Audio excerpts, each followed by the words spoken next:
Assemble the accused! Bear witness to their trials. The time of the Inquisition is now at hand. Putting pop culture to the rack, the Inquisition calls to account the events of the week, rooting out heresy wherever it is found. I am Grand Inquisitor Doomcock, the future ruler of Earth, and joining me for tonight's torture is Nerdrotic Channel's Grand Inquisitor and my pal, Gary Beekler. Gary, it's a wonderful thing to be able to spend Memorial Day Eve with you here on the Inquisition, calling out all the garbage and trash that's going on in the fandom right now, and I'm delighted to be here. I am very happy to have you on the channel this evening. It's always an honor and a pleasure, and welcome everyone to another Inquisition. We started a little later tonight because it's a holiday weekend, and we're kind of doing holiday stuff with our family, or in Doomcock's case, his robots. Yes, he's got to maintain them, and he takes them out for a little robot barbecue every Memorial Day. It's a really nice thing to give back, in the former in the abandoned Nazi base at the center of the earth. Well, I live next door to them. I live next door to them. They're the ones that came down in World War II, Antarctica, with the flying saucers. Since then, they've kind of degenerated, mellowed. They just drink a lot of beer and just kind of chill out. Date a mysterious brain in a jar that they put a wig on. I don't know. I don't know who weird, it is. It's German, so it is German. Mine's an alien base. So, but anyway, it's wonderful to be here, and happy Memorial Day, my friend. Happy Memorial Day. So as you can see in the title, we're gonna kind of go over some latest news, right? We've got the Sandman stuff, the heavy metal stuff, which is my God. Just God, like back to back. We've got Jar Jar admitting, the admission was weak. The admission was dumb. It's more of, is the Access media going to finally, I know they will. They're going to finally come around and admit the Disney trilogy sucks. And it's going to frustrate a lot of people, even, 2 years down the road, when these are the people who pushed the toxic, they invented the term toxic fandom, and they turned the fans into the enemy. They turn you and I and our good friends in the chat the enemy, the people who love this shit, the people who made these franchises worth billions of dollars, and Hollywood is well on their way to making them worth thousands of dollars. And they are diametrically opposed to everything we love. And I mentioned this in my Lord of the Rings video. Lord of the Rings is everything Hollywood hates right now. How could they possibly make a Lord of the Rings now when it is the prime example of everything they hate? Heroism. It's got traditional religious themes in it. It's by a patriarch. It's patriarchal. It's got colonies, and it's got everything they hate. Yet they're going to try to make it. So they're going to subvert it, right? And they think they can sneak this on you. And quite frankly, they've been able to get away with it for a long, long time, because most of you are busy. Most of you are working because you are what makes this country go. And if you're in another country, what makes the world go? The hard working man and woman out there raising your family. And occasionally you want to just go and enjoy a movie. And you're like, what the hell? I can't even enjoy a movie now. Because they don't want us to. They don't want us to be comfortable. I don't know how that works out with their business plan, seeing that they're a leisure item. Well, they don't want us to be happy. A lot of the motivation behind the woke movement is retribution and punishment for perceived sins that are great grandfathers, or behind, or something, racial, nonsense and so on. And they're not interested in equality of opportunity, or really even honestly equality of outcome. They just hate us and want us to suffer. And they want our entertainment, our culture, Western civilization, Western literature, everything, all the pillars of that have been built by our ancestors and so on. They want to topple them down, all of them, to demoralize us, punish us, put us in our place. It's all about revenge. And when you go ahead and act from a place of revenge, an eye for an eye, you wind up with a blind world, and that's pretty much what we're up to right now. I think it's a damn disgrace. And they're hypocrites. They're phonies. They don't give a damn about actual outcomes that will help people. They don't want to go ahead, and if they went ahead and achieved all the equality that they want tomorrow, they'd have nothing left to bitch about. They really are the most atrocious phonies. They just want a virtue signal, Gary. Yeah, that's it. They want to dismantle and virtue signal. So they want to destroy something while looking like they are the best people possible. Yeah. They want to destroy. It's far easier to destroy than it is to create, as Spock or McCoy were talking about in Wrath of Khan. Yes. Which they'd know if they were actual fans instead of posers, to just pop in just to go ahead and promote Mikey Spock or whatever, and then they vanish mysteriously into the shadows again without spending any money. Ha ha, Hollywood. F yourself. Yeah, I guess you got us. Yeah, I guess so. Holy save all our money, and you can have that huge audience on Twitter that doesn't exist. You win. With this bringing up Star Trek, you know what? Yeah, right now we have a Doctor Who that is the showrunner is Chris Chibnall, who without a doubt was at one time a Doctor Who fan, but what he's most famous for is basically calling out the writers of the show back in the 80s and kind of roasting them. And then he ended up making the series that he was roasting them for, running around corridors, doing the same shit, and except it's a lot more woke. And what happened was Chris Chibnall is no longer a Doctor Who fan. He became a part of the system, and he was the one who would say yes to the job, but he would only say yes if he could turn the Doctor into a female and make it as woke as possible, and then not write her like a female. She's basically a non-binary Doctor, really. Yeah. And the stories suck. I saw a little thread. Problem Being was part of it. The mod out there, what's up, Problem Being, where somebody was they're trying to be nice about it. They're like, well, what do you think? Do you think they're going to bring back the holiday specials? And do you think it's going to lead into a series 14? And it's like, you do realize like nobody cares by taking that show and making it more accessible. It's now the least accessible Doctor Who. Like nobody watches this. The fans are leaving. It's a foregone conclusion that series 13 will be a giant disaster. Nobody's going to watch it. And they don't want to do a holiday special anymore because they can't have Doctor Who associated with Christmas. Oh, dig yourself a ditch and just keep digging. Keep digging all the way to China, mofos. Yeah.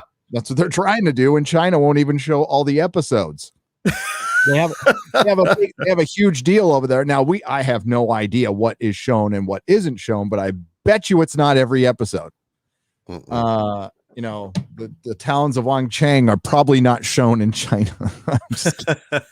No, but we're talking about the modern series. So the modern series, they paid some Chinese company paid a few hundreds of millions, maybe I can't remember the number, but a lot for it. I can't imagine what's shown over there. I don't know if Star Trek is shown over there. I don't know if they care. I don't know if they really care. The Chinese populace, they kind of like what we do. They just want to see something that's fun. Yeah. And there was a time I'm like, God, this might help Hollywood because China doesn't like the woke shit either. They have a term for it. I forgot what it was, but they have a term for it. But now we know that's probably not a very good take. That the government is bad for Hollywood. I'm not the populace would be fine. Again, they probably just like the same shit we do. We want to see good guy beat up bad guy or giant monster beat up giant monster. When it comes to blockbusters and stuff like that, we don't care about the giant monster's pronouns or what depression issues were. Well, it's funny you say that, Gary, and I don't want to jump the gun, but there was a casting announcement about something we're going to talk about where they had the pronouns of the characters, which I just thought was so precious. It was so precious. It just made me so not want to watch that shit, even aside from the horrible casting. But we'll talk about that. Yeah, and that's going to become a thing, and it's already become a thing in San Francisco. You put it on they're putting them on job applications now, and this is Twitter entering the real world, right? And it's not going to go very well. I mean, like, it's going to go great in Berkeley and San Francisco, but it's not going to really sell in Tulsa or Bakersfield.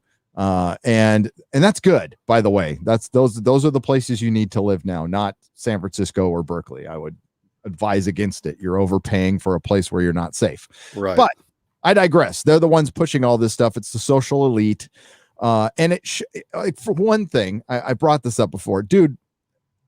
Despite that, we just, we're supposedly on our way out of a pandemic. I will believe it when I see it, but we're supposedly on our way out, which I hope so. And even after that, our economy, it's going to be pretty tough for a while, but like, we still have people arguing over genders, or the thing I saw on Twitter yesterday, and she deleted tweets, or I put it up. So I'm going to paraphrase here. A blue check mark yesterday. Carrie Smith from Unsafe Space tweeted this, and it was real. I didn't think it was real, but a blue check mark yesterday wanted to help a little bit. She said, this is a teeny tiny inclusion thing, but I need to remember when I'm talking to my friends in the Southern Hemisphere, not to say like, it's a nice spring or it's a nice summer, because they're not experiencing the same season I am. So I'm going to start calling it Q3, Q4. And I just went, oh, wow. I mean, this is why I probably should never, ever spend any time on Twitter anymore. That person voted. That person got a blue check mark. That person thought out that argument and said, you know what? I don't want to offend anybody in the Southern Hemisphere if it's not the same season as mine. I mean, like, what the fuck are we becoming? This is insane. And it's going to lead into like some of the more Twitter insanity we've seen. And damn it. Yeah, this is why I 20 minutes a day, dude. That's all I can do. It's messed up. Now, rumor has it that I'm kind of a funny guy. I'm a little bit of a funny guy, and I know something about comedy. And comedy is offensive. If it's any good at all, if your comedy leaves nobody touched, nobody offended, it isn't brushing up against any sensitivity or any taboo or anything like that, chances are it's shit. Chances are it's Bob Saget on America's Favorite Home Videos or some shit like that. Sure not Bill Hicks. Sure not Doug Stanhope. Sure not, even Jerry Seinfeld. There's episodes of Seinfeld that are horrendously offensive to some people. Good. I like to offend people. I offend the right people. I offend people that don't have a fucking sense of humor. And if they don't have a fucking sense of humor, they can kiss my ass. I'm glad to offend them. I'm delighted to ruin their fucking day. Yeah, that's comedy there. That's entertainment, folks. And as somebody who knows a little something about comedy derives from pain. Comedy derives from pain. I'm sorry. It can be gentle comedy, but it's always something that we laugh because we need an outlet on this stuff. And it's kind of like in Alan Alda said in, I think it was Crimes and Misdemeanors, that Woody Allen movie. He said, if it breaks, it's not funny. If it bends, it's funny. You don't want to push it too far, and that becomes cruel or hateful. But it says Lord Byron said, if I laugh at any mortal thing, 'tis that I may not weep. And I think that it's a wonderful way to bond with people. I think it's a wonderful way to vent a little bit of pain, to laugh at it instead of to cry. And so I think one of the most important things that I do is defend the importance of comedy by daring to make people laugh. And that, of course, makes me a Yahtzee or whatever. Well, fuck you. I don't give a shit, honestly. No. I'm glad you were offended. Yeah, that's kind of, that has to be, kind of, I don't want to say content creation 101 for anybody who's out there in this battle, is like, no fucks to give at this point. Just don't care. I mean, like, you still want to be, I don't know. I'll use my I statements. I still want to like engage. I don't want to go like personal attacks or anything. Right. There's a definite, but like, ripping on stuff and for comedy, I think everything should be allowed. I don't have to like everything, but everything should be allowed. And I'm still allowed to go, I don't like that. That's it. But when it's comedy, which is an art form, an absolute art form, a very probably one of the most difficult art forms, one of the most difficult things to make in film is a comedy. You just brought up comedy. Punchline. Remember the movie Punchline? Yeah. Not the biggest fan of the movie, but it does make a great point at the end. The reason I'm not a fan is I was working at the La Paloma Theater in Encinitas, and I saw it like way too many times. And it wasn't funny, right? It was depressing. And the whole thing about at the end of the movie, sorry, spoilers, it's Sally Field and Tom Hanks doing stand-up, and they were both like not good at it. But at the end, the whole point of the movie is this Sally Field, I think she was like some housewife or something, wanted to become a comedian. And she was, watching this Tom Hanks character who was self-destructive. And at the end, the whole thing was, Tom Hanks told her, the problem, what your problem is, you go on the stage and you're trying to do comedy.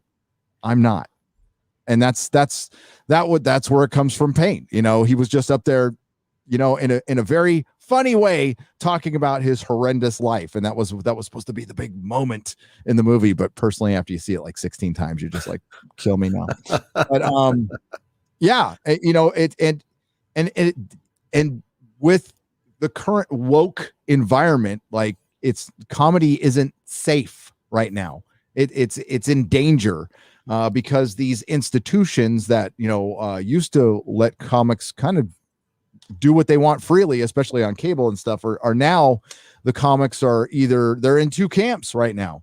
They are you going to be the conformist or the non-conformist? Mm-hmm. You're a conformist, it's not even comedy, the late night shit and Orange Man Bad and blah blah blah, all that basic bit shit. And then you have this new group out there who is just kind of contradicting them, and they're never going to get deals, they're never going to get a TV show. They're going to have to go out on their own, do their own YouTube channels. Their careers are done because they decided to just be real comedians. And that's the ones we have to support, like the Kurt Metzgers out there. I mean, he's gotten some work, but it's tough. It's tough if you don't like toe the line. And his comedy is pretty dark. It's pretty dark. I saw him live, and it was fun, but it was dark, and it was kind of needed at the time. But when now that we're kind of out of 2020, you can see that Hollywood is kind of looking back, and they are starting to admit a thing or two here and there, because the wokeness has just gotten, with that tweet I was mentioning. I don't know if we've achieved peak woke yet. I think we're close, though. I think we are inching closer to peak woke Hollywood, because things are getting so, with the last week week before last, we had the Predator casting, which was like, oh my God, what a fucked up. Yeah. And they're going to make this movie and then the Sandman casting and what Heavy Metal did over the last couple of days. And like, who gives a fuck? This is the most poignant thing Heavy Metal has done in 2 decades, was piss off a customer. I barely knew what was around. I used to sell at my store. I'd sell a couple copies. Mm-hmm. It was fine. It was fine 7 years ago, getting the French artists coming in, and it was pretty cool. But I remember picking it up when I was a kid, just to see tits, basically. And yeah, everything. The whole 9 yards, everything, man. It was edgy. I mean, it was seriously edgy. I mean, it was, the American version of the French magazine Metal Hurlant. And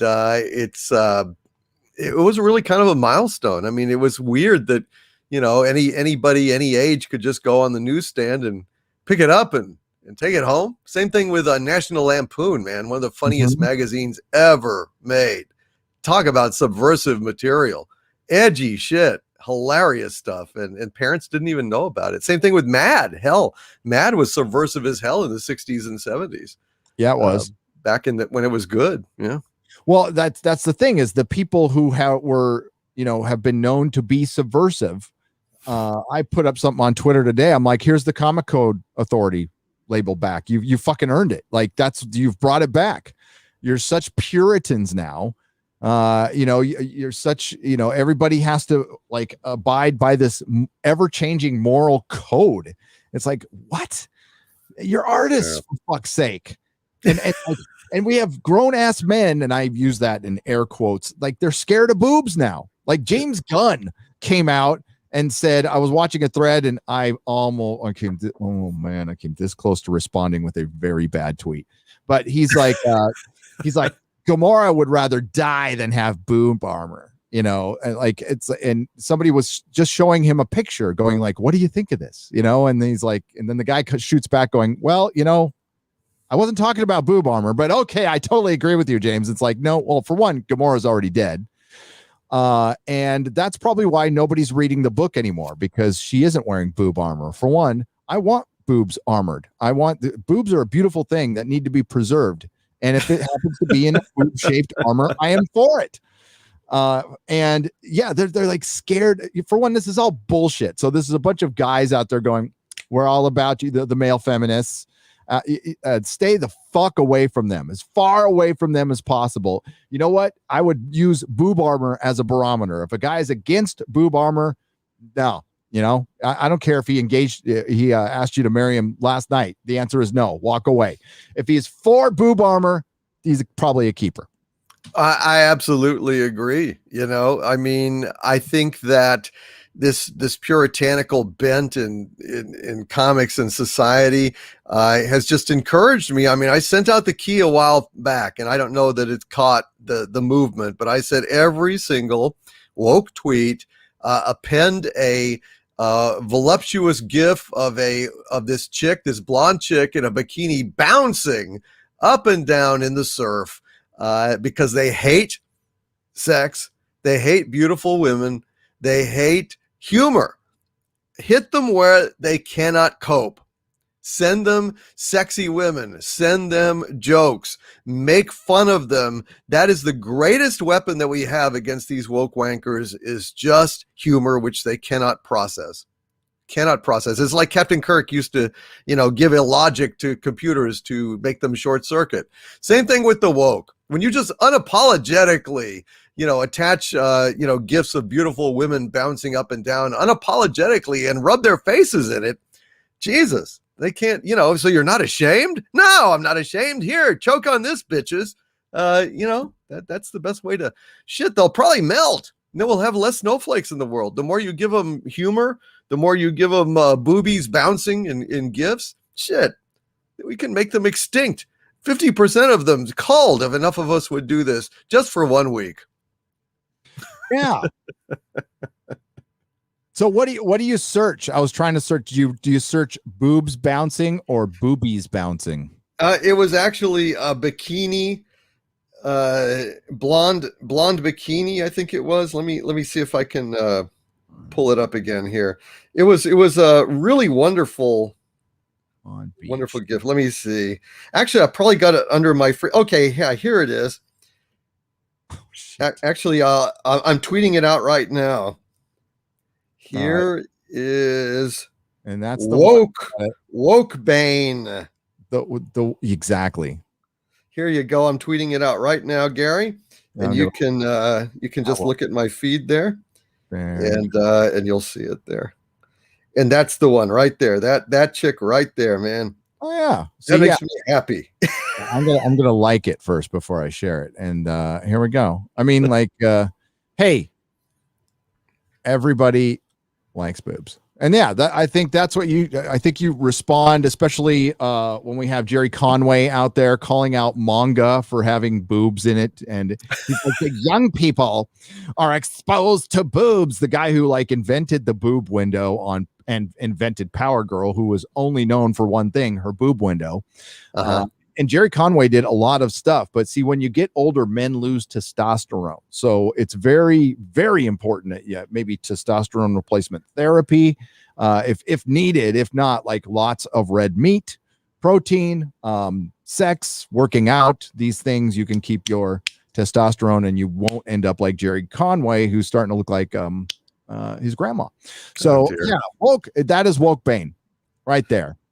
Absolutely. So if you just attach that, just search for bikini. In fact, I'm going to try to I'm gonna research this. Well, because I don't know exactly what it was I searched when I was looking for this gift to piss people off. But let me see. I think blonde bikini. I bet we'll do it. And real quick, I'm going to show you what like heavy metal has become, by the way, which, honestly, haven't paid attention to them in about 5 years. I have been purchasing some older ones off eBay because they're cheap right now. Some of the ones I didn't have. I saw Razor Fist Collection on Twitter. I was like, oh, that looks good. But here we go. Here is what this is heavy metal now. And oh my God. Paul Cornell. I knew he'd be involved in this. Fucking Paul Cornell, who writes for Doctor Who comics. Yeah. I mean, it's does it get more SJ? Look, it's got the shaved side. I need to put together a collage of the SJW character in comics. I could probably get a good 5 minutes straight of images of this character right here. Yeah. Oh yeah, man. Well, that's in the very High Republic. That's a Jedi. It's Mikey Spock in the High Republic. Oh, Riri Williams. It's yep. Yeah, it's terrible. It's terrible. Yeah, it's anti-sexual. These are people that hate sex, hate sexuality, hate women. Yeah, I don't know how they can support women when they hate everything about them, including their bodies, their temperament, the way they behave. They want to make them all basically men.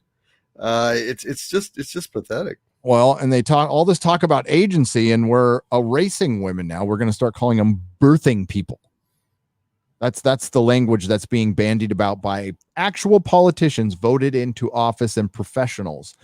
Birthing people, breeders. They might as well just call them breeders. Call us breeders, which was the terminology for straights in San Francisco, which I don't mind. I don't care. But like, no, they're women.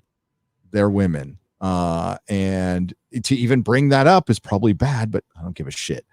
Let's go to before we get into Sandman. Let's get a couple questions here. Sorry, I've got sure thing. 3 screens going on here, and one mouse is dying. I'm a mouse, and I'm double. I guess that's gonna sound. It's double. You can't. What is it? Double fisting. That's bad. I don't want to say. Well, that's two-fisted drinking. But if you're double mousing, ambidextrous or whatever the fuck. Oh yeah. There we go. Mousedextrious. Yeah, mousedextrious or mouse. I am too. Holy shit, Jason Smoot. Jason, hang on. Get ready for some applause here. Jason Smoot. $200. Jesus Christie. Wow. He says, hail Gary, hail Doomcock. Crazy times, but at least we can count on the Inquisition. Hail Jason Smoot. Yes, you can. We'll be here every Sunday. We ain't going anywhere. Even on a holiday weekend, we're going to be here. That's right.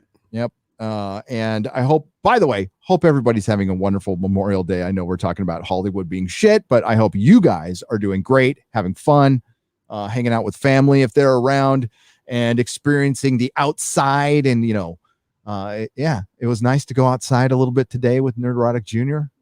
And it's especially nice to end the day doing a live stream. So we also has shows like this are some of the only entertainment worth watching anymore. Keep up the great work and happy Memorial Day from Make Fandom Great Again for $3. That's a donation side on the Streamlabs donation. Thank you very much. Yes, we do. But you know what? Doomcock? Yes. Fandom's always been great, and it will always be great. You guys, you weren't the enemy. You never were the enemy. Jar Jar Abrams coming out and making, and I guess that's where we can start. Let's start there, and we'll get to Sandman. All Jar right. Jar Abrams came out and made it a mission of sorts. But the funniest thing let's listen to what he has to say, and then the hilarity after that. And I got to find it on my Twitter. I was looking at your bouncing boobs gif. It makes you happy, doesn't it? It does. It makes me so happy. She looks happy. It makes me happy. It's better for you. It's better for me. It's better for them. For the whales. Even the whales are happy to see her bouncing in the surf. They are. They're like lunch. No. So here's Jar Jar, our good friend Jar Jar. Now, you all know how Doomcock and I feel about Jar Jar. He coined the term cinematic antichrist, which I think is very applicable. And here is Jar Jar talking about, he was asked the question, I guess, it says Jar Jar Abrams reflects on Star Wars development process. Well, that's a fucking nice way of putting it. This is from the Shiltastic Collider. Who I will say, the guy who runs the YouTube side, Mark Fernandez, I was on a live stream with him once, and he was pretty cordial. I don't know how he, well, I know how he fucking feels about us. I know some of the people he's hired called us toxic fans. I will just point out that he didn't call me that when he had an opportunity. But I did call out Access Media right in front of him. So good. You plan things in a certain way, and you suddenly find yourself doing something that's 180 degrees different. Okay, for one, we're going to start this again. It's very important. I learned this in recovery and into the multiple rehabs I've been to. Use your I statements, Jar Jar Abrams, because you're not really taking responsibility if you're doing a your. I am taking responsibility if I'm doing an I'm. So here we go. You plan things in a certain way, and you suddenly find yourself doing something that's 180 degrees different. And then sometimes it works really well, and you feel like, wow, that really came together. And other times you think, oh my God, I can't believe this is where we are. And sometimes when it's not working out, it's because it's what you planned. And other times when it's not working out, it's because it didn't. It's like you never really know. But having a plan, I have learned in some cases the hard way, is the most critical thing, because otherwise you don't know what you're setting up. You don't know what you're what to emphasize, because if you don't know the inevitable of the story, you're just as good as your last sequence or effect or joke or whatever, but you want to be leading to something inevitable. Okay, for one, just to begin with, he can't even describe plan. He can barely say the word, and he can't even finish his sentence properly. And when he hears the word plan, he's all yours. It's that. So basically, what he said is, if you plan something, it usually turns out better than when you don't plan something. This is after he has destroyed Star Trek, the Disney trilogy. This is after he received $500 million from Warner Brothers, and now this man wants to develop a Batman the animated series. He's awful, man. He is awful. There's just no doubt about it. Now, I am, far be it from me to defend the cinematic Antichrist, but I would point out that the reason that he probably said this and didn't use an I statement is, I could be wrong, but I feel like this is shade thrown at Ruin Johnson and Kathleen Kennedy, because, to be fair, he did have an outline for the trilogy that they threw out, that Ruin Johnson threw out. Supposedly. I don't know if I buy that. We've seen like some of the leaks. I can't say for sure, but my feeling is that he had some kind of an outline. But he's not one to take blame. He's not one. The way that he was doing it, I feel that it was code for his rehabilitation. He's been trying to rehabilitate himself for a while. He's been trying to say shit, and I don't know that it works, but definitely look, Kathleen Kennedy and Ruin Johnson. We know he didn't mean for Ruin Johnson what Ruin Johnson did. I mean, that sure shit wasn't his plan. We know that. He didn't have one. I mean, his whole intention, and like the only thing I'll defend him on is he wasn't supposed to come back for a third movie. Right. Spielberg had to talk him into it. Well, he usually gets away from the scene of the crime very adroitly. He never comes back. No. people give him $500 million because he's been able to escape that blame for anything. Yes, People got all the blame for Lost, and if Lost was a success, believe me, his ass would have been there.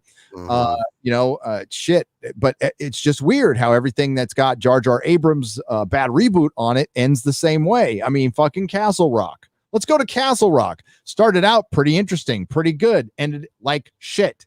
I didn't even watch the second season. Westworld season 1, fucking fantastic, is total shit now. Fringe, which was probably the best thing he did. Yeah. Okay, arguably the best thing he did. Didn't have the greatest ending in the world, but it was better than all the other shit. Alias ended like shit, like really bad, like fucking X-Files season 9 bad. And I mean, like the smoking man with the long hair and the fucking in the cave. What the fuck was that? But that's another video for another day. Oh yeah, everything he does, it degenerates at the end because he doesn't have a plan. You're quite right. And you cannot write like that. You cannot have that happen. And he's done it. Maybe he's learned his lesson, maybe not. But it's just fascinating to me that recently somebody quoted him as saying that he didn't want to work on something because he wanted to do something original, which stunned me. He had the chance to do something original at twice the amount of money that he was offered at Warner Brothers over at Apple TV. He could have gone original all day long, but he didn't want to do that. No, he didn't want to do that, did he? No, he didn't. And the thing was, his reputation was on the rise. Rian Johnson was getting all the heat for the Disney trilogy, which he deserves plenty of heat, but Jar Jar deserves much more, much more for one simple thing. Han fucking Solo. Yes. You didn't put Han, Luke, and Leia together in a scene together. That is the single dumbest thing anyone's ever done in Hollywood, period. And I'm including Harvey Weinstein and everything. That is the dumbest thing anyone's ever done in Hollywood. It cost Disney billions of dollars, and you clickbaited the fucking fans. And then, to this day, Ryan has brought this, my good friend Ryan's brought this up, but like the only reason people were invested initially in Rey and Finn, was they were looking for Luke. That's the only way we were fucking, and it's a great point. That's the only way anybody cared. So all this other bullshit is just consumers out there, wanting to root for Star Wars. And listen, I'm not going to fault I hated fucking Force Awakens. Me too. Right? Yeah. But I had to go back and forth on it because this was before I started my, really started my channel. And I was like, God, maybe I'm losing my mind because everybody seems to like this. So maybe, I just don't have good taste anymore, and maybe it's just passed me by. Maybe I got old. So I'll go back and watch it. Watched it with my wife. My wife was like, because she, she's a Star Trek person. She can give a fuck about Star Wars. So I'm like, maybe I was hard on it. I don't know. And then I watched it for a third time. I'm like, no, I fucking hate this. They killed Han Solo. Fuck them. Fuck you. And I got to give credit where credit is due. The first channel that I found out there talking about it being bad, and this is before Doomcock was YouTubing and before I was even YouTubing and all, was Jeff at World Class Bullshitters. They were out there in the forefront, and that's what kind of led me here. But the whole fact that he's saying this now, the one thing I completely agree with you on, Doomcock, is he is trying to rebuild his rep. His rep is shit now. He was on the rise. Now his rep is shit. I mean, you can only put up these false fronts for so long. And you and I and everybody else was saying this 2 years ago. We were ahead of the game on a lot of shit. And this goes for you guys in the chat too. And we were the heretics. We were the ones on the outside. That's why we were called misogynist man, baby, Russian troll, Yahtzees, because we were going against the grain. We were maybe putting a picture up in front of somebody saying, hey, this thing that you love has been destroyed. It's been fucked up beyond all recognition. And people just didn't want to face it. They're like, no, I love Star Wars. Star Wars is forever. And it's not. It's not. Star Wars is dead. It's dead. Whatever you're watching now is not George Lucas's Star Wars. It will never be George Lucas's Star Wars. The best it could ever be is a reasonable facsimile of a copy of a copy. And by all accounts, the Bad Batch is nothing but the Omega show now. So glad I'm missing that. But dude, for him to come out and say this, he's just trying to save his fucking ass. And of course, Warner Brothers is going to come out and say, "Oh, we love Jar Jar Abrams," and he's going to produce a lot of shit. But just notice, he won't be directing a lot of shit. He won't be writing a lot of stories. He'll be behind the scenes now, because that way he won't get the blame anymore. And that's what he does. His mentor, Steven Spielberg, helped build modern Hollywood with George Lucas. Essentially, both of those guys probably practically by themselves built the blockbuster modern Hollywood. They at least laid out the framework of what the summer blockbuster was, and it's gone now. And it's gone now not because of Hollywood, because they stopped telling stories, because they kept hiring people like Jar Jar and their nepotism, because this guy fucking babysat Steven Spielberg's kids. Obviously he's the next Spielberg. Yeah, it's contagious that way. It's passed through the kids and babysitting incidents and so on and so forth.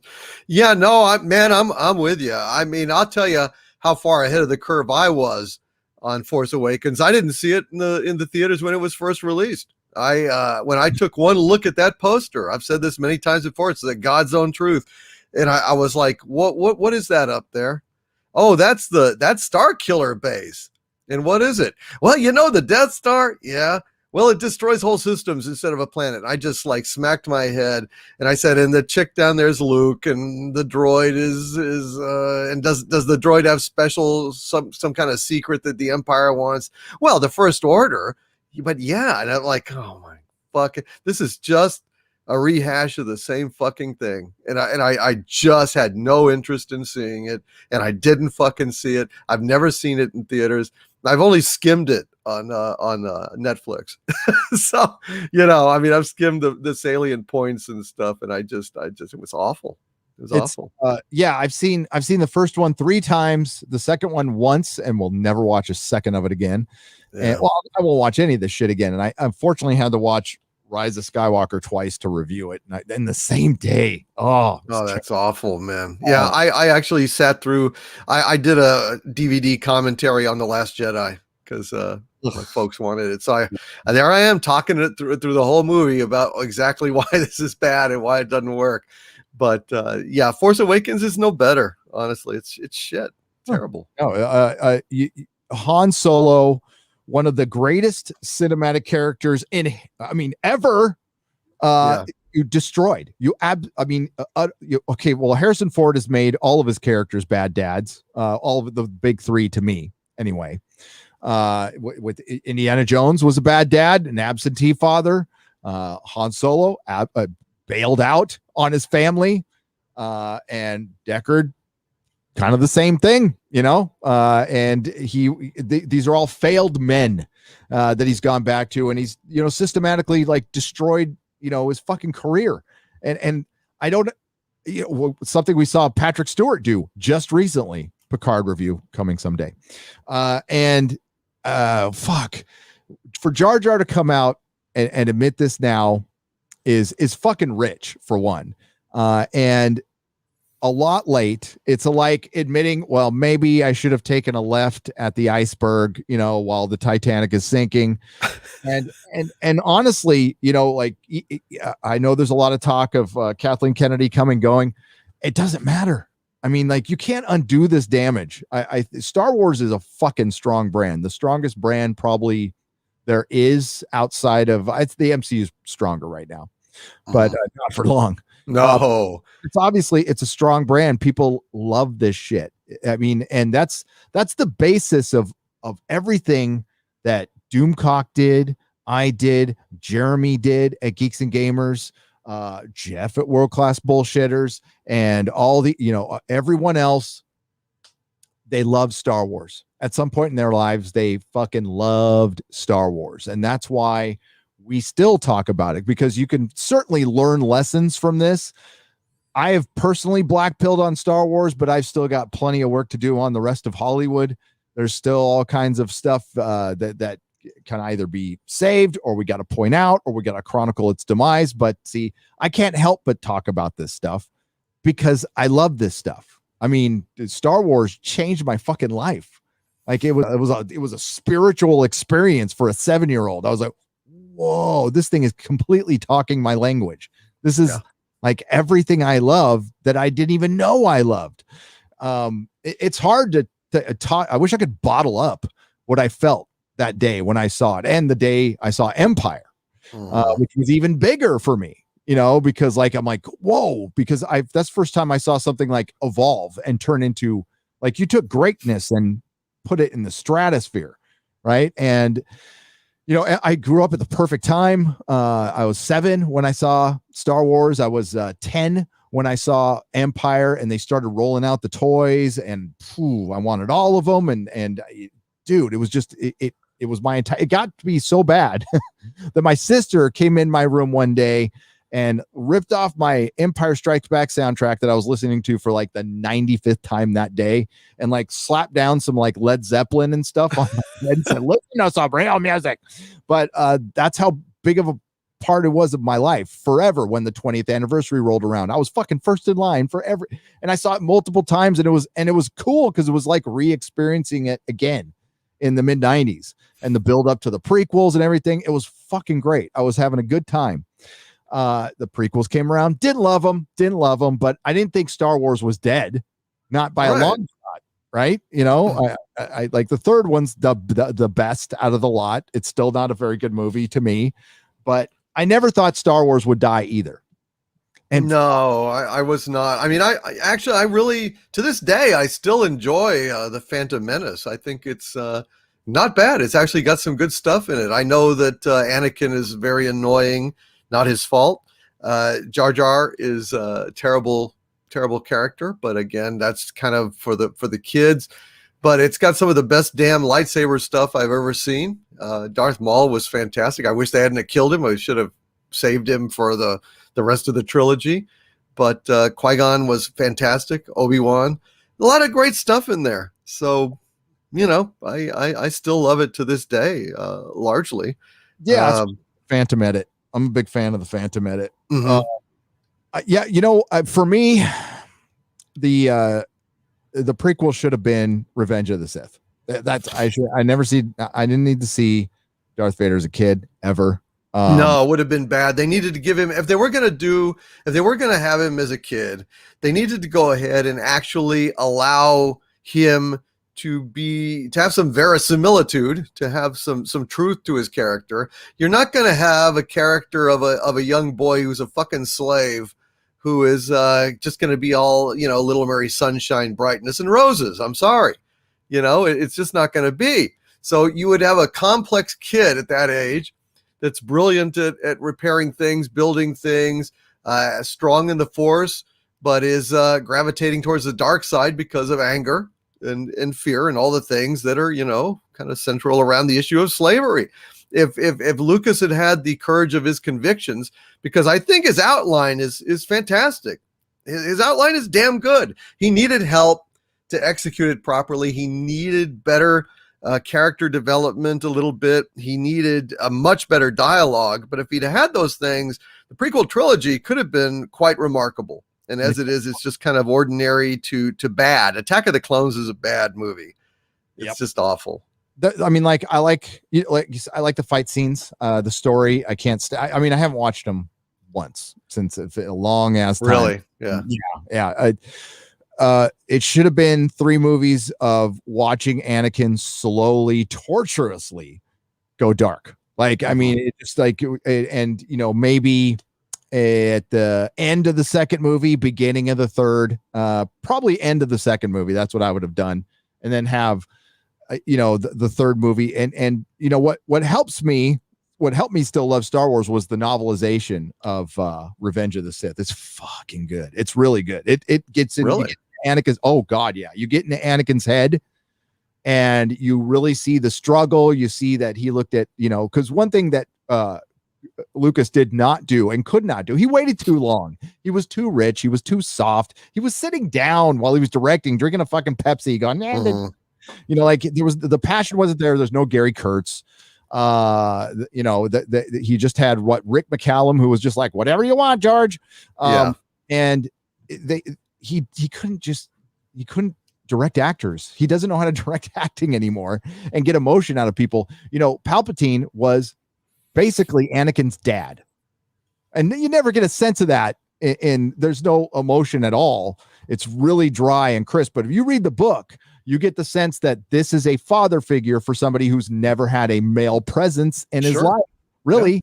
Yeah. And the Jedis are asking him to, at the point where they go like, yeah, we need you to like spy on him and shit. And then he's like, well, this is my dad, basically. They're like, you want me to, like, this guy has been nothing but nice to me.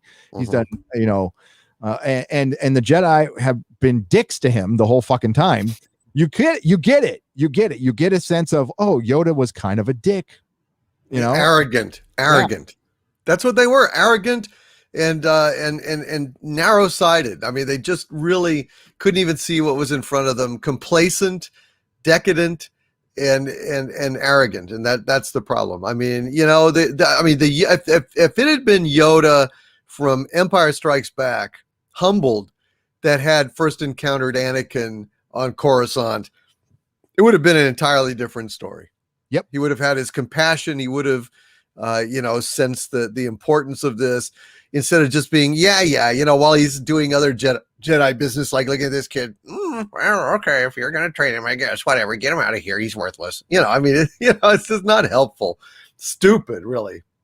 Poor Qui-Gon. I wish he'd have known. Well, Obi-Wan should have known better. All the best stuff happened off screen. I mean, what saved Star Wars was the Clone Wars. The Clone Wars saved Star Wars for the first time, because it was on its way out, folks. I mean, like, it was getting beaten by other movies. A Spider-Man movie outgrossed a Star Wars movie. That's a what? That was a better movie. Better movie.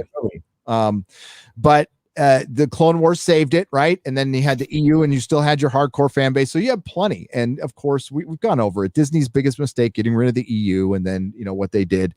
And then Jar Jar was part of this. The guy was fucking part of it from the whole time. And plus, his organization, bad reboot people worked on The Last Jedi.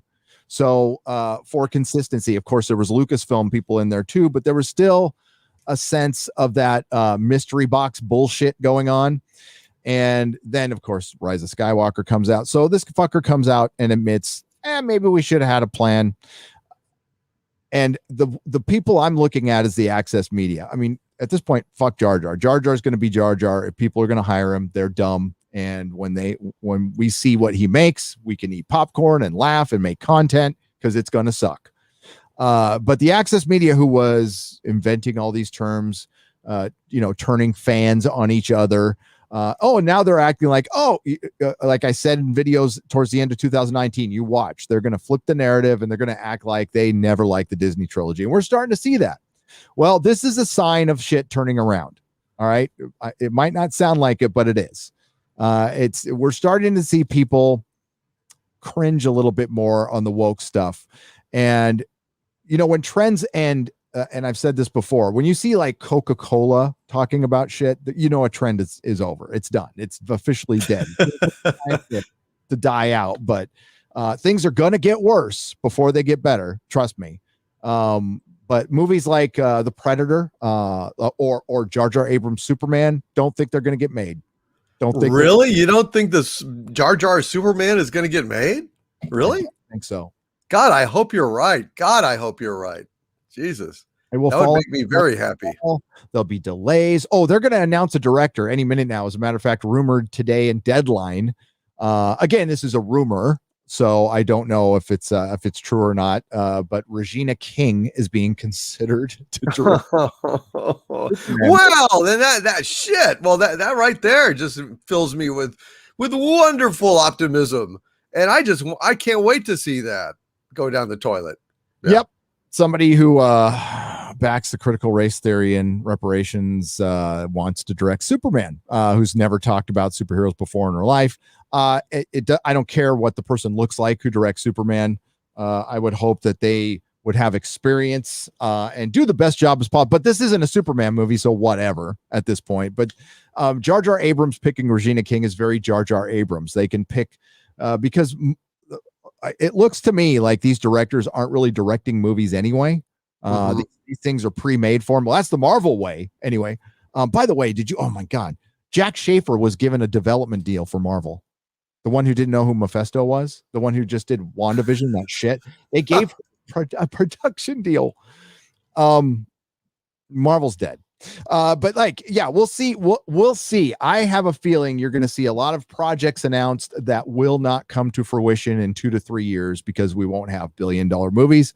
Don't you love how they're spinning like A Quiet Place and Cruella, which, hey, it's great that they made some money, but they're now announcing worldwide and they're not announcing domestic anymore. You catch that? And they're trying to spin this like it had a huge record, they said record-breaking weekend for the pandemic. It was it broke the pandemic record, which has only been going on for a year, which means if it made more than $10, it broke a record. And I'm glad. Hey, I heard Quiet Place 2 is good, so that's great. Nothing gets that. I heard Cruella's shit, but I'm not going to watch it, so I don't care. But that's how Hollywood is spinning it. But they can't spin the fact that they're not making as much money as they were, and they're going to be in big fucking trouble. Good. I hope so. I mean, that will bring them to their knees far. That's the quickest way.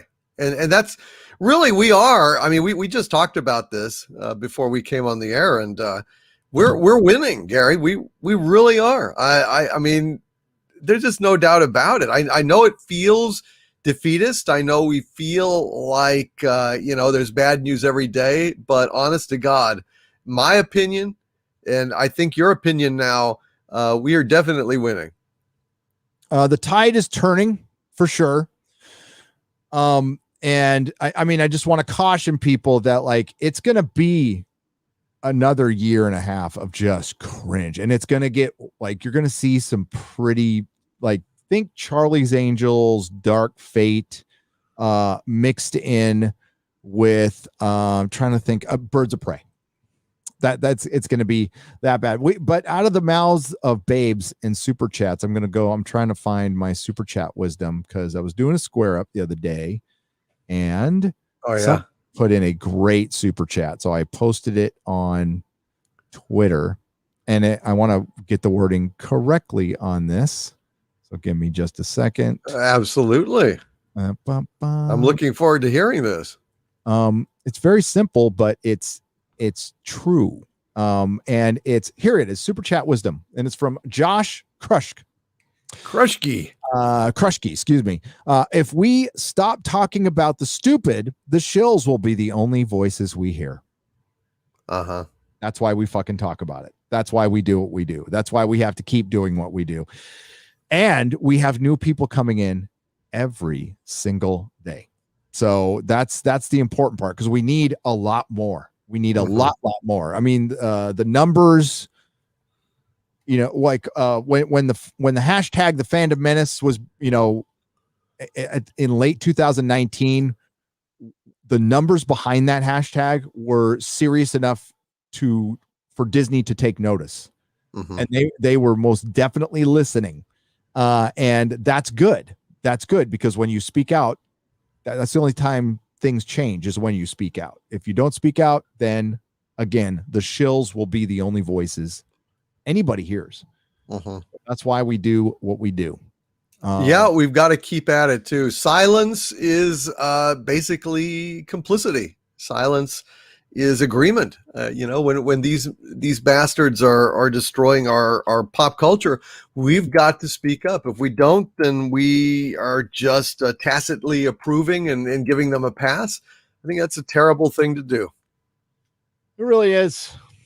And we're not going to give them a pass. I mean, I fully believe a independent movement will come out of that. It's already starting. Of course, with comics, it's been going on for a while, but it's starting with film and TV. And I think the most important part is getting your stuff out there. It's tougher than ever to get your independent stuff out. So you need either a platform or there needs to be, I don't have an answer for this, but I mean, I'm just throwing it out there. I don't think it would actually work, but like one place, like a website where people could go, I don't know. Or maybe it's just YouTube. Maybe scripted entertainment might become a thing of the past as far as movies and TV shows are concerned. Maybe they're on their way out. Maybe it's a 20th century model that's starting to die, and maybe things need to be more interactive. That's why the gaming industry makes billions of dollars more than Hollywood. Billions. 145 billion they made in 2020, which was a lot more than Hollywood. We have A-Sticks for $50. Oh, whoops. God damn it. I did that again. Boomer.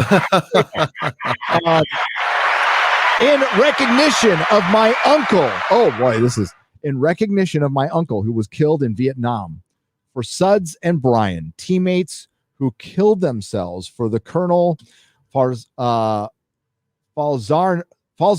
my wing commander. I'm sorry if I mispronounced his name. It's Falzarano.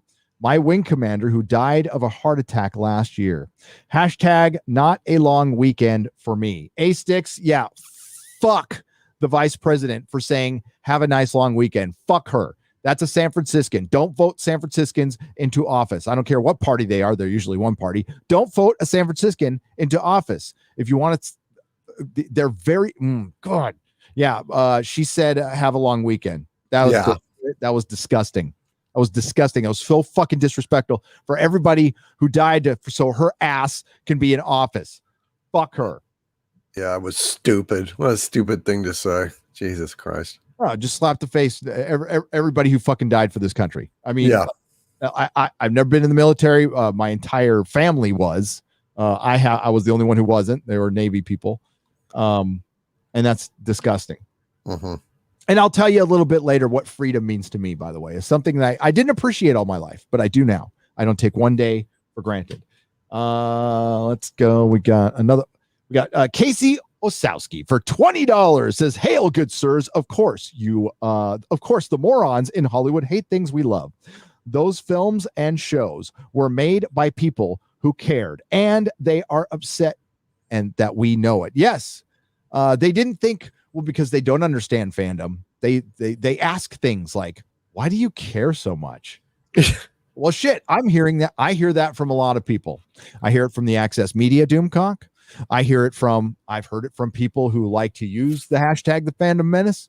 I've heard it from comic book retailers, comic book creatives, Hollywood creatives. It's almost like they're fucking posers. How could you ask a nerd why they care so much? You have no business being in the business. You have no business writing comic books, movies, television shows, geek properties. If you don't grasp that very simple fact of the passion that we have, then you don't have any business creating what you're doing. I mean, it is just inconceivable to me. If you looked at, like I've said, dude, I eat, sleep, breathe this stuff every fucking day. Every day. And it's attitudes like that have made the American comic book industry obsolete. I mean, it is basically dead. The American comic book industry is basically dead. When you've got one manga, Demon Slayer, outselling the entirety of the American comic book industry. One manga, Demon Slayer. I know for a fact that over at Dark Horse, like fully, manga is like 4 times their sales of other stuff.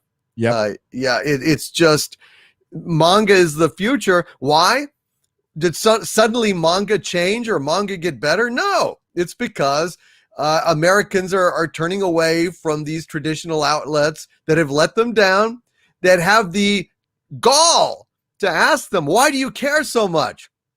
Well, fuck, if you don't care about what you're writing and making, why the fuck should we? Spielberg cared about the movies that he made. Lucas cared about the movies he made. I mean, you can say, well, they were this or they were that, but by God, at least the filmmakers were not bored and they cared. And they tried to make it as good as it possibly could be. And that's a straight down the line. I mean, that's the whole fucking everything in the 80s. E.T., the Goonies, the Superman movies, Terminator, Alien. I mean, these are all people that gave a shit.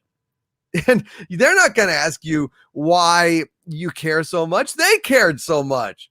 But the fact that these people today have the gall to ask that of us means that they have no business doing what they're doing. And that is why the industry is going completely down the toilet. It's not just wokeness. It's because there aren't people that give a shit making these things anymore, because they didn't earn it.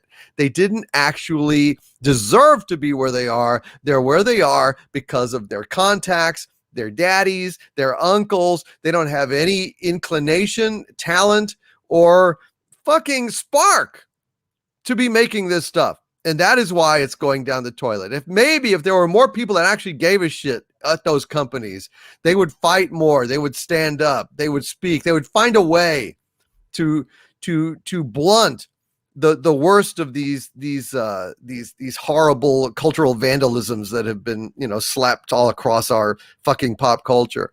They would have found a way. They would have wheedled a way to soften the blow.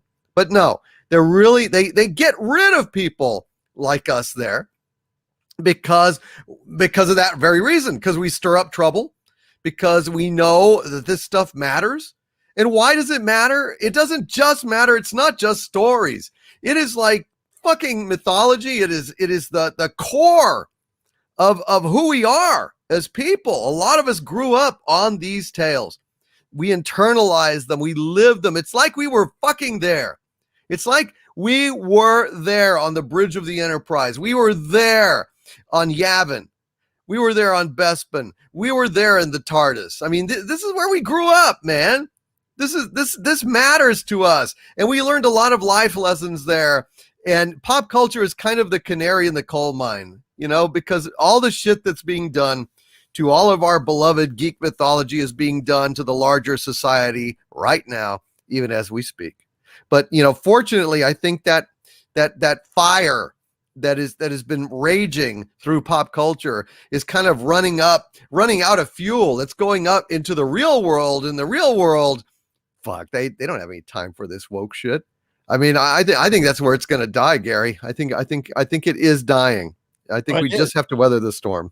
It is. I think more people are, by all means, pay attention to what's going on, but don't buy this shit.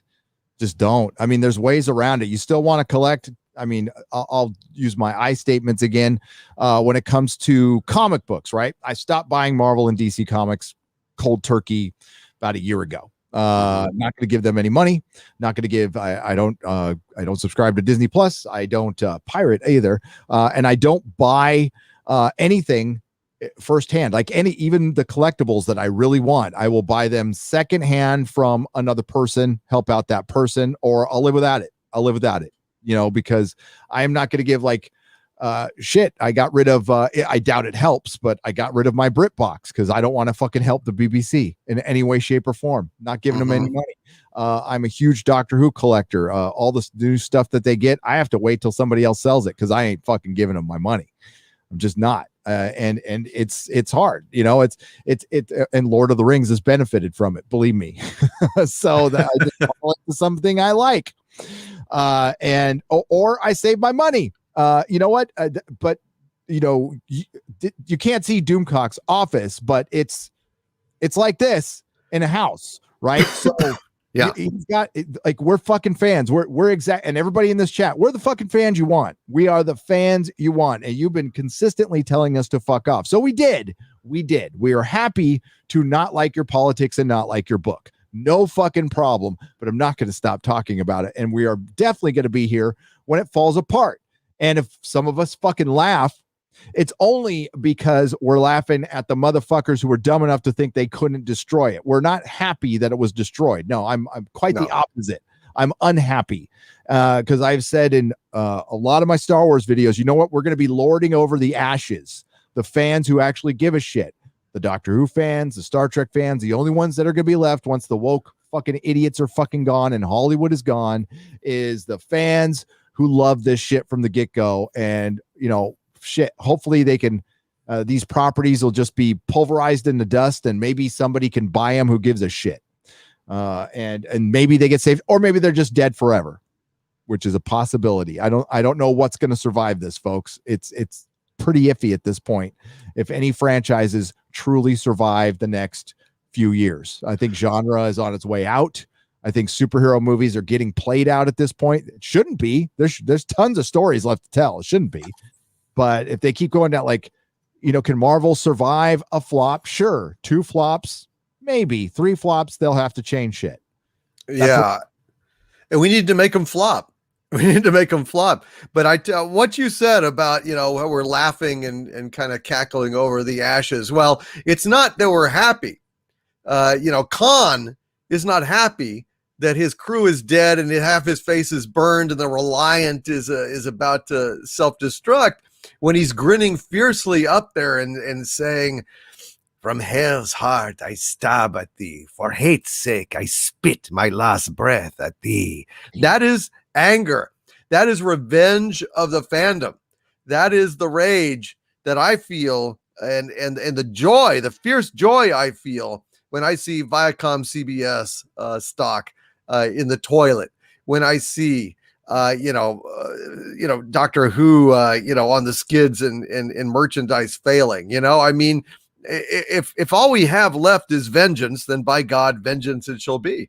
And that's why we're laughing. That's why we're grinning fiercely when half our face is burned and our fandom is wrecked, but still we want to see them go down. We want to see them pay. Oh, absolutely. Just on the Doctor Who merchandise front, it's dead. Good. Contracts are being broken now. Good. Like straight up, like payments aren't coming in. Things are dying out. The license it's lost. I believe it's going to. I don't know if I should be saying this. If it's going to be losing another American license soon.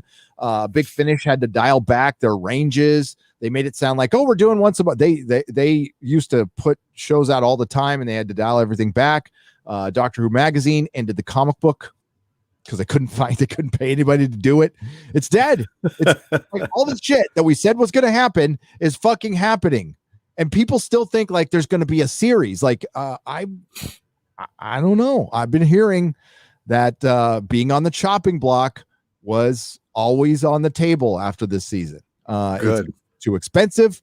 It's not popular enough. It can't be just for Star Trek and CBS. It could be a mild success for some reason. I don't know how it gets away with that, but Doctor Who needs to be a massive hit for the BBC, or it's not worth the money. It can't be just kind of a hit. It can't be just barely breaking even or eking out a little bit of a profit. It has to bring in a massive profit to justify how many resources go in. And believe me, it's a lot, because they have a lot of new people and experienced fucking people. And it's going to, oh my God, I can't wait. There's certain things I can't say, but it's going to be a shit show, and we all know it. Here is the CBS Viacom stock, by the way. I haven't checked in on it in a while. I haven't either.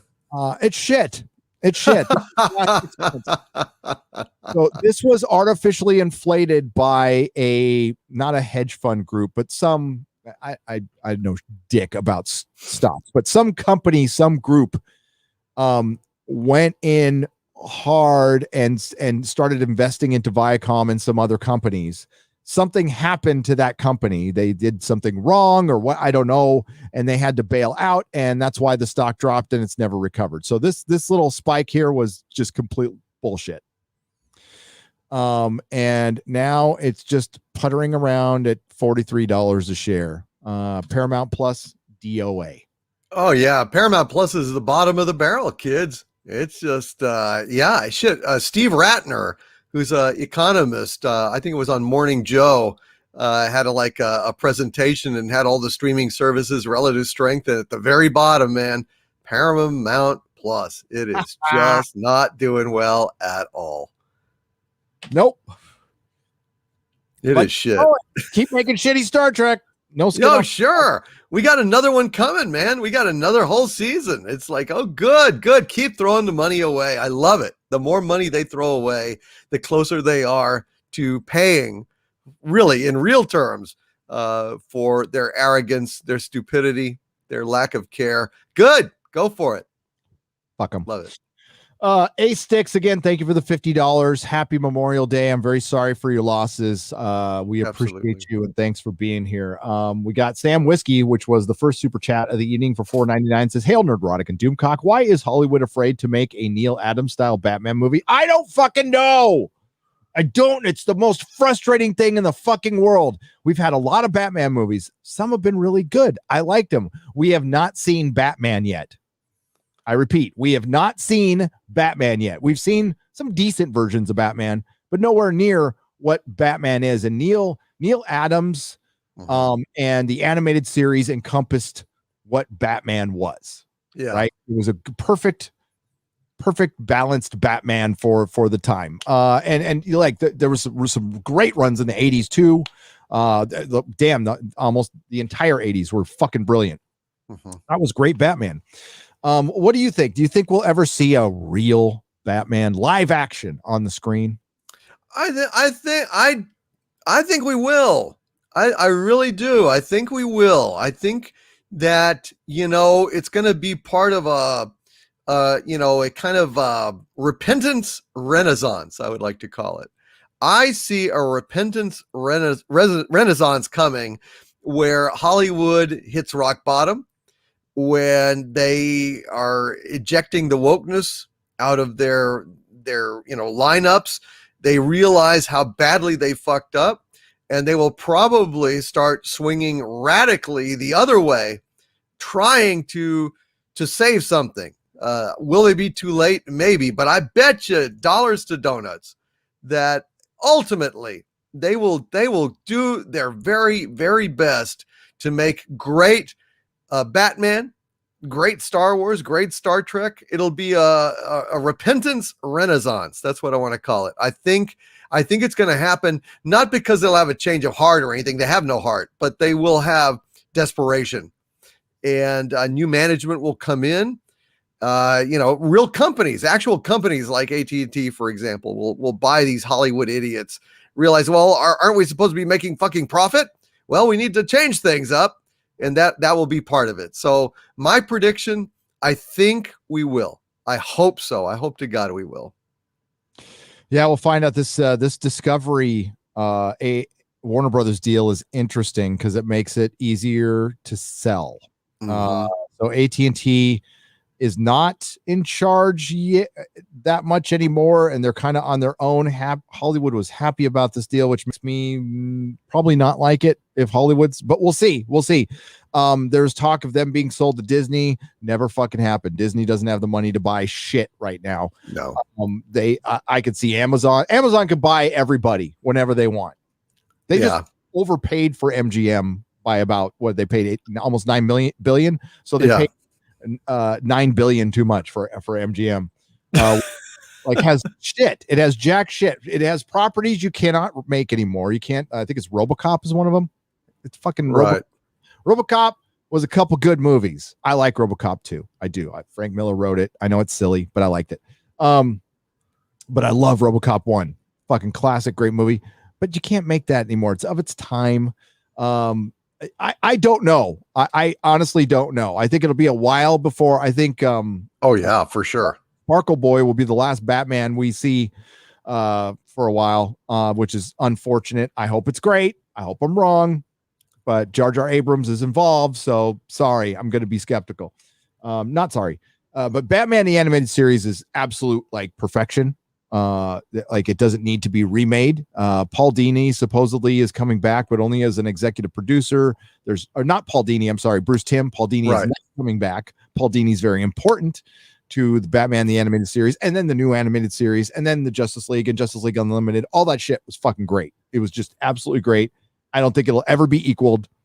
And as far as live action, that's probably the best we'll ever get.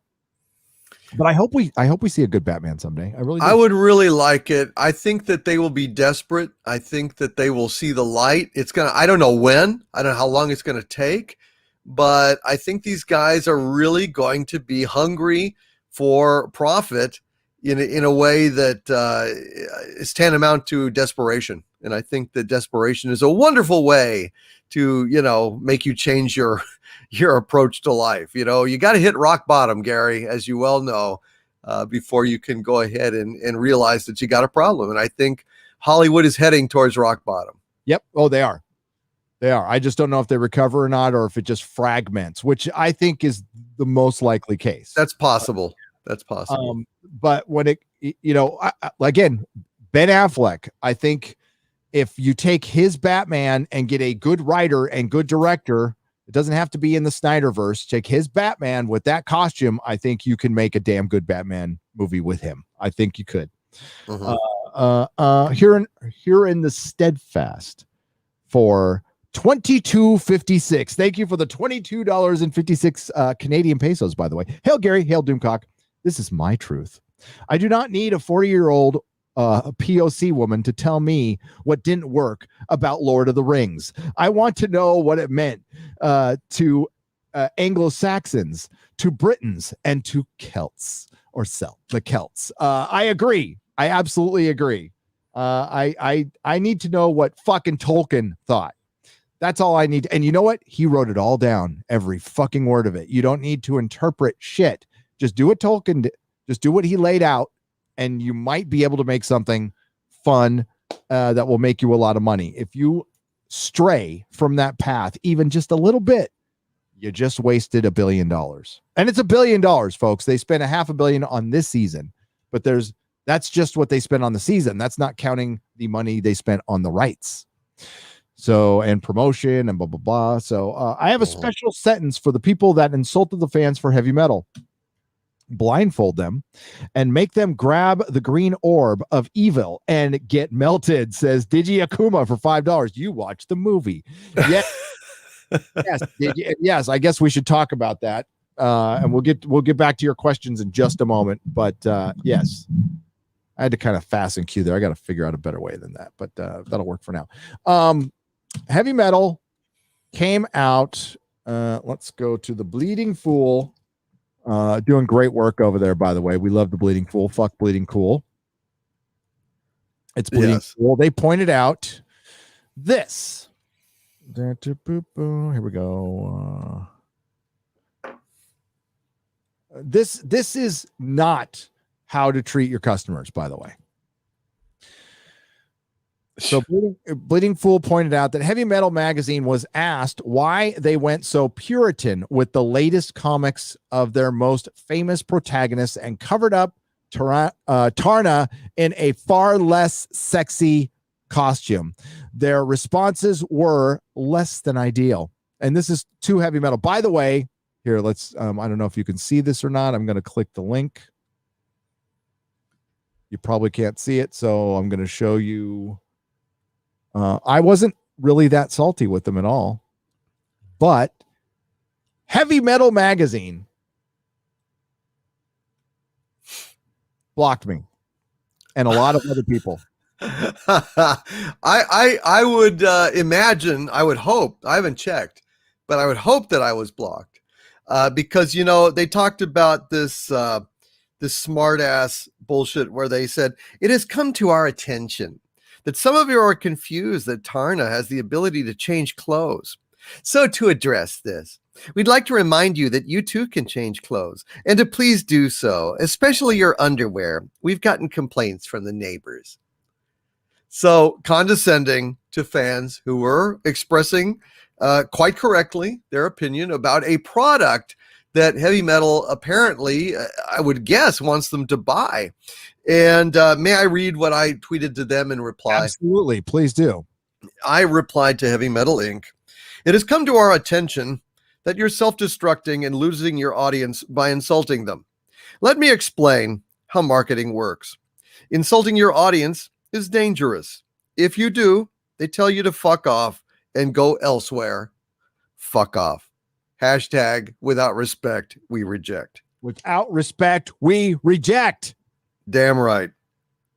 So again, great job, Bleeding Fool, for catching this, right, and pointing it out, because this shit needs to be pointed out. So here is the. Can you see that? Yes, you can. Okay. Yes. Steve Becker 78. Hey, good for you, Steve. The changes suck. Respect your fans. That's like, if somebody came in my comic shop and said something to that effect, I'd be all, what can I do to make this right? Like what sucks? Let's fix it. That's all I'd be. I'd be like, well, let's talk, let's talk about this. Yeah. I mean, listen, within reason, I didn't let people shit on my my employees. They never did. I had great, we had crazy homeless people come in once in a while, but like actual customers were fucking awesome. The customer was God in my shop.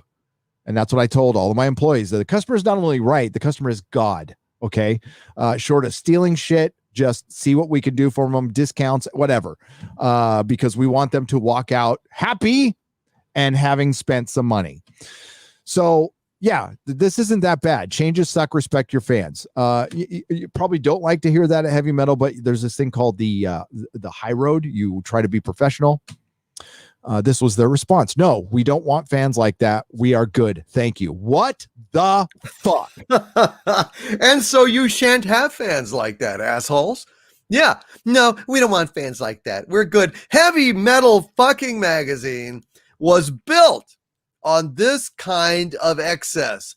Heavy Metal was extremely cutting edge. It was extremely avant-garde. It was violent. It was bizarre. It was extremely European, which meant a lot of nudity, a lot of extreme violence, creepy shit, creepy, weird shit that you couldn't really see anywhere else. And, and now they I guess they've turned their back on that.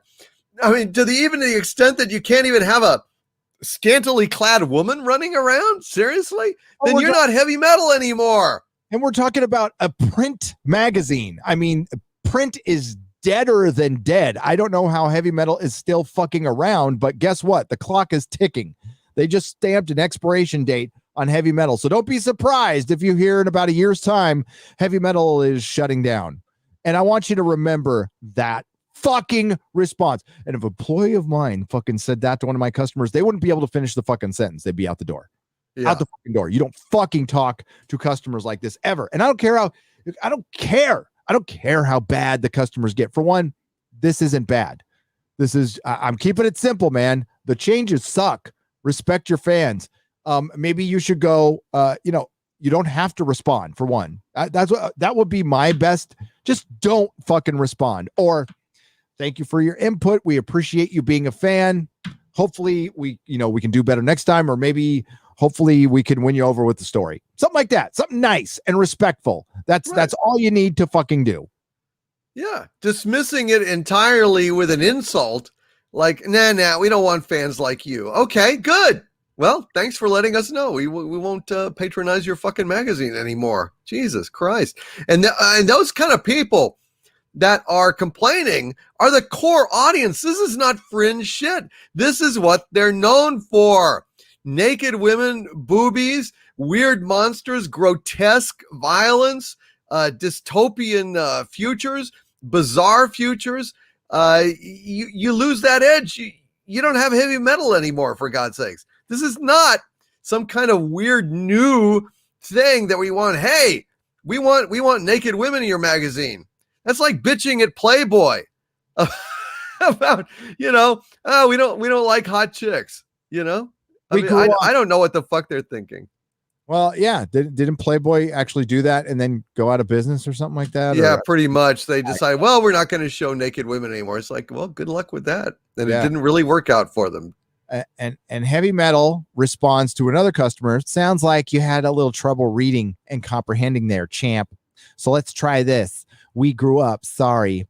You will get there too one day. Or you know what? You got old, heavy metal, and you got Puritan, and you were a spank mag. You're a fucking spank mag. That's what you were. You had good art. You were edgy, but man, people were looking for the fucking boobs.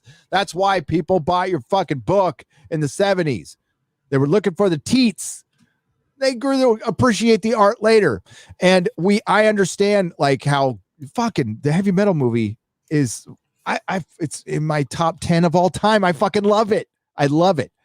I mean, that's how disappointing this is. A 25-year-old social media manager who should be fucking fired. I fucking, what the fuck? And if I had a shop right now, I'd be on the phone to these fuckers and I'd be screaming their fucking heads off right now. I'll be an asshole for one. I'm not going to carry your fucking book until I see an apology from fuckhead, fucknut. And apparently it is a dude, by the way. It's a dude. It's not a girl. So a man talks like this. Why do men talk like they're in Buffy the Vampire Slayer now? Fucking grow the fuck up. You want to grow and talk about growing up? Jesus fucking Christ. God damn it. That pissed me off. This is some bullshit. And you wonder why shops are closing. These little fucks are costing so many people work right now, and the industry is fucking decimated and it's dead. We're watching the long, slow death of American comic books or anything America touches right now. Why is manga doing so well, Doomcock? Why? What's the rocket science behind manga doing so fucking well? Because they respect the artist. Actually, they don't like impose, kind of a heavy iron fist editorially on their artists. Let their artists do their art. And what happens when you let artists be artists, they go ahead and they have a wide diversity of product that is got you artistic integrity.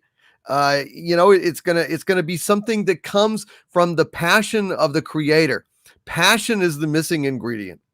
Passion and originality. That's what manga has that American comics no longer have. Passion, the freedom to tell a story, good customer service. I've never heard these stories out of manga. They just sell in the millions because, hey, we like the money. We want it to keep coming in, and it's going to take over. It's caught a generation, something the American comic book, and I'm talking from indie to anything, has missed 2 generations of kids. And with fucking superhero movies, and that's all mainly on Marvel and DC. But manga has now stolen your audience. And now you have kids reading manga, and then their kids are going to read manga, not comic books. Yep. American comic books. They're just going to become a thing of the past. The floppy's dead. It's DOA. I give it a couple more years. And maybe less. Maybe less right now. Comic shops didn't help. They used to have the power to stop this shit. They decided that they wanted to suck on the tit of the creator and the publisher instead of, respecting the most important thing to their shop, the fucking customer. And you know what? I've heard behind the scenes. I know how comic shop owners talk about their customers. I've heard it. Some are great. Joe Field from Flying Colors is a great man.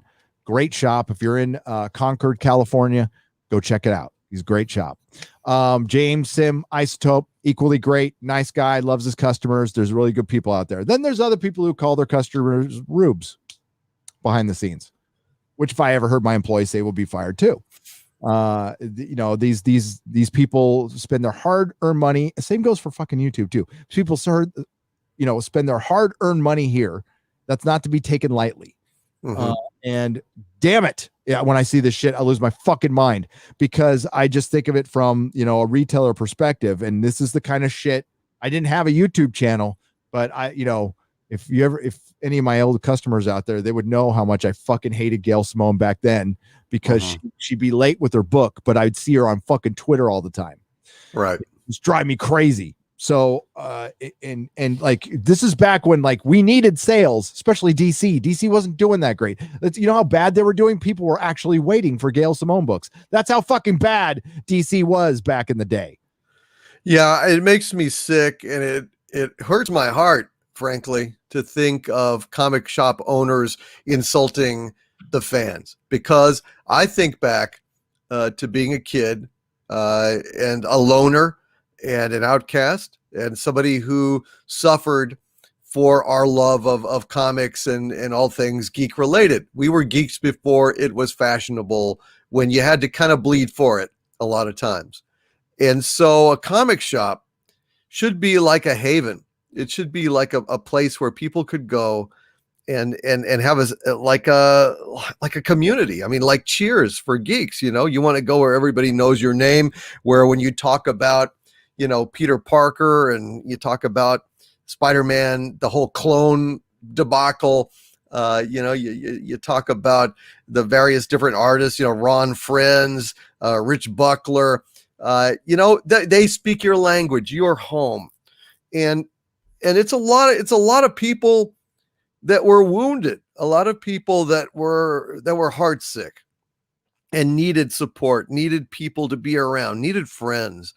And when you go ahead and you take their money and you don't respect them, when you're mocking them behind their back, people that have already been mocked and abused and outcast and hurt, I think there's something truly despicable that is really hard to even adequately put into words, that just fills me with anger, but also an immense sadness for such open souls, kind people, the best community that I've ever been a part of, that were mocked and berated behind their backs for the things that they love from people that they thought were their friends. That just, to me, I think it's heartbreaking. It's despicable. And I don't know anything bad enough to say about comic shop owners that would call the people that are supporting them rubes. I just think that's heartbreaking. Well, I think a lot of that is lifers, right? People who just, they've only been in the comic industry, which is, it's filled with a lot of those. Hibbs, the only job he's ever had is Brian Hibbs, the guy has been in a comic shop ever. That guy Dan Shaheen, who's out there, I think that's the only thing he's ever done. I think it was a great benefit. I mean, there's people like James Sim, who I believe was a bartender before he became a comic. Like, that shit is very helpful. I don't have a problem with the lifer comic shop owner. There's plenty of them out there. But my mentor, Jamie Newbold, was a cop. Then he became, and I was just a blue collar guy. I sold parts. But I saw the professional world, and I saw the comic industry from outside, and you could see immediately how fucking broken it was. Like, wow, this is how it works for real? Because I thought it was going to be, for one, really complicated, and it wasn't. Because I'm like, I go to one place to order books. That's it. One place. Oh, you could go to a couple other places to get some books, but mostly, yeah, you just get it from one place. I'm like, that is fucking insane. That is dumb. So there's no competition ever for Diamond. Nope. That's the way it is, kid. That's just the way it is. God, how many times I fucking heard that? That's just the way it is. I hate, for one, fuck that song, fuck that saying. No, you always need to shake things up. And now, what were they talking about when the shit hit the fan? They were like, maybe we should have multiple distributors. Well, now they're doing it, and it's too fucking late. Again, rearranging deck chairs on the Titanic. Yeah. But then you still have like this person's talking like they work at fucking Amazon or something like that. Like, it doesn't matter what the fuck they say to you. We're fucking, I mean, you're heavy metal. Yeah, there's Razor Fist's collection right there. That's fucking sweet. By the way. Yeah, I wish I had that. Haven't bought a single issue of heavy metal since Eastman left. Good to see. Thanks to you, to your boomer Bolshevik posturing. There's still no reason to waste the money on glorified agitprop. He uses the big words that I don't know.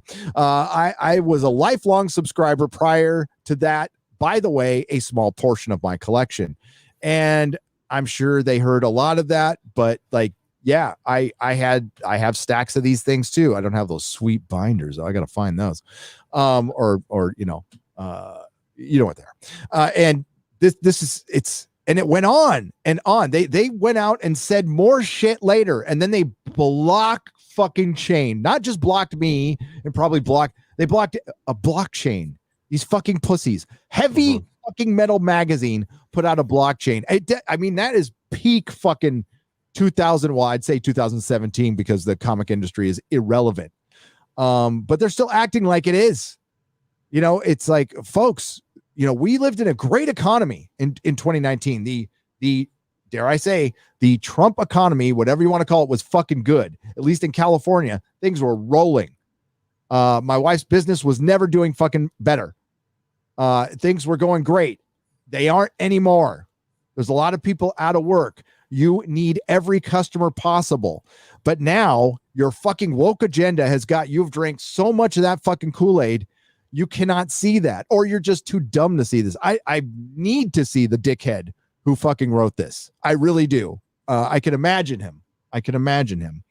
But this is why we do what we do, folks. We have to call this shit out. This is the disrespect you guys see every fucking day for fucking spending your money on something you love. Yeah. For having the temerity to be a loyal customer and to complain when the product actually is substandard. I mean, that is just bizarre. That's a bizarre objection to have. And this comes from too much coddling. Listen, when it comes to like mental health issues or male mental health issues, I'm glad people talk about them. I'm glad people are open about them. But for fuck's sake, you have to deal with them at some point in your life and then live your life. And you need a certain amount of toughness about you because this is the real fucking world. This isn't Twitter. If somebody says, he's not even saying you suck, heavy metal. He says the changes suck. He's very specific. That one change sucked and you couldn't handle the fucking criticism for real. You're in the wrong business. You're in the wrong fucking business. Obviously. But thank you for such a monumental fuck up so we can talk about it because it's a great example of everything the comic book industry has been over the last 4 years encapsulated in this little stupid fucking argument and this shit calling him champ. Yeah. We grew up sorry. You'll get there one day. You fucking assholes. Heavy metal grew up. Yeah. My God, I mean, we live in a world with conformist punk rockers, corporate punk rockers, and grown-up heavy metal magazines. Yep. Dismissing their fans that had been loyal for decades.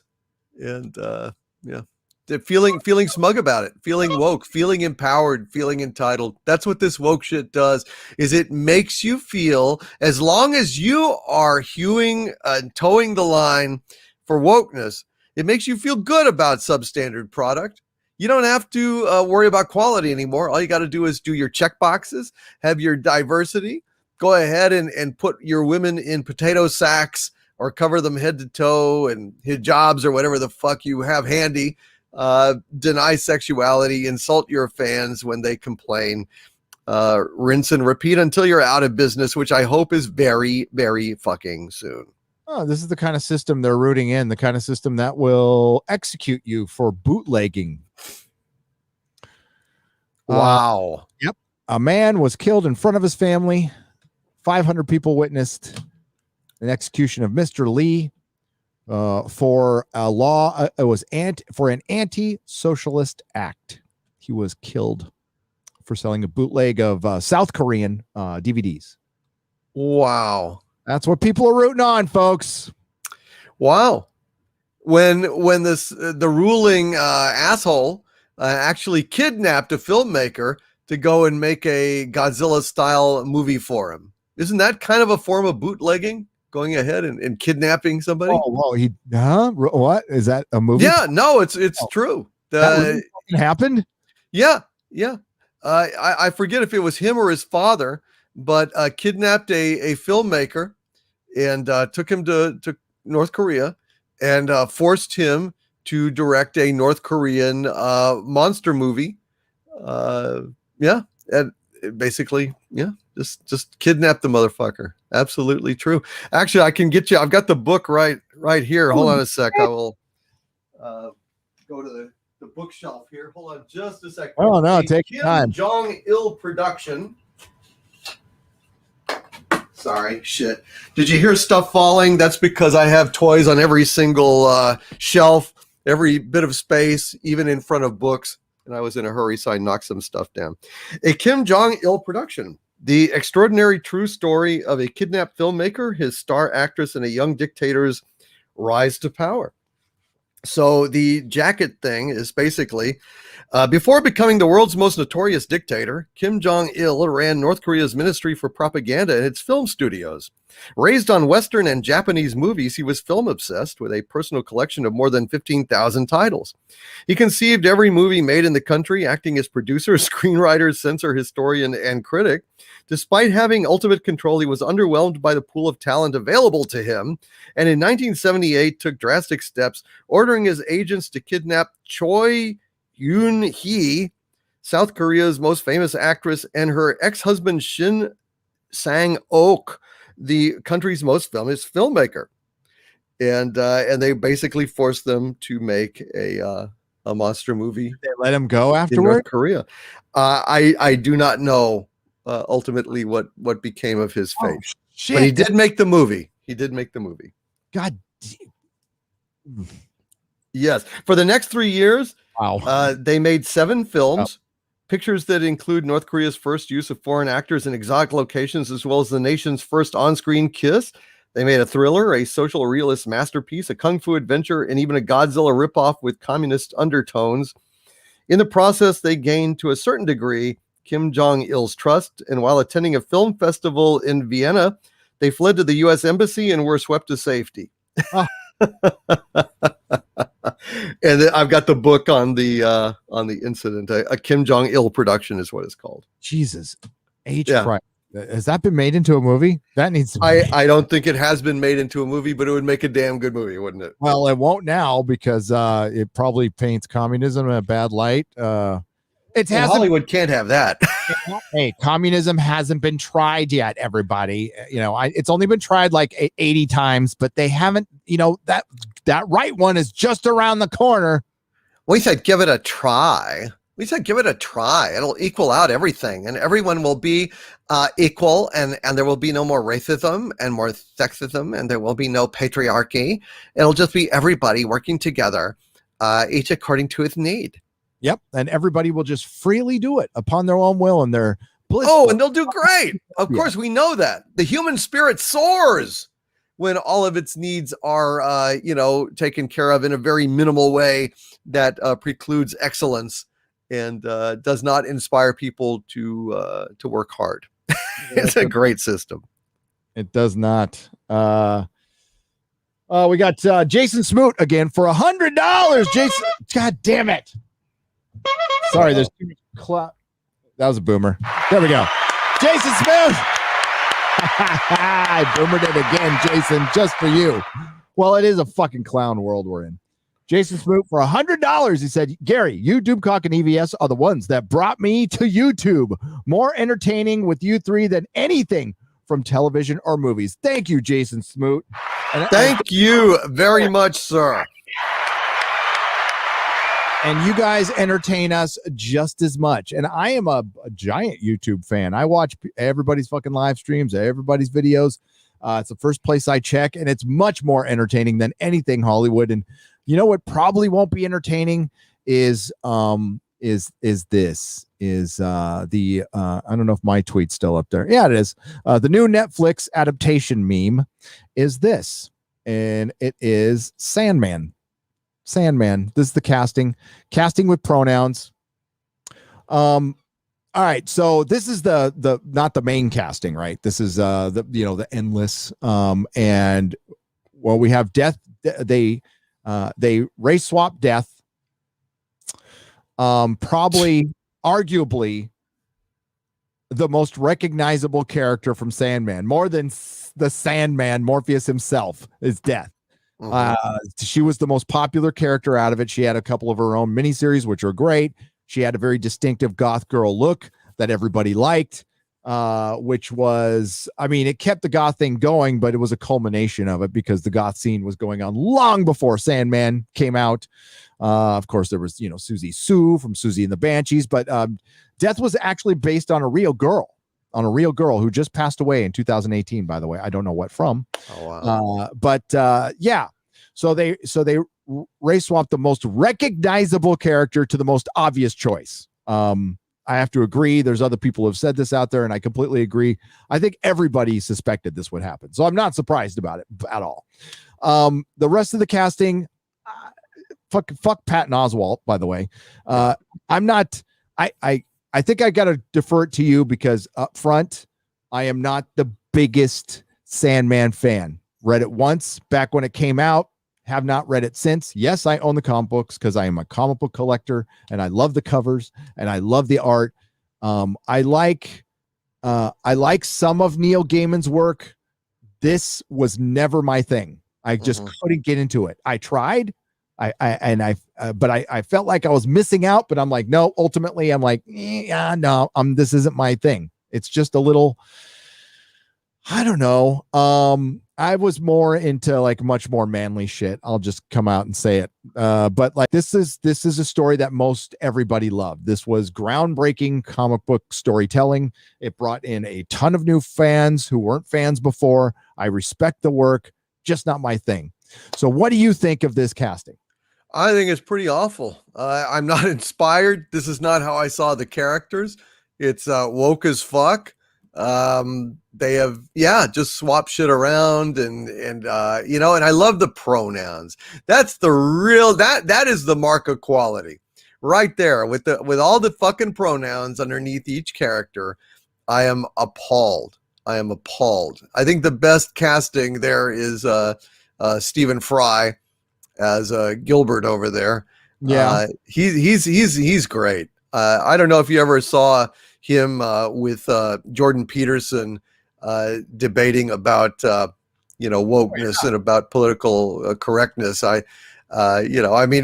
He once again, Stephen Fry is evidence that this is not a right or left issue, because Stephen Fry is a person on the left, but he has no greater love of political correctness than Jordan Peterson or any of us here.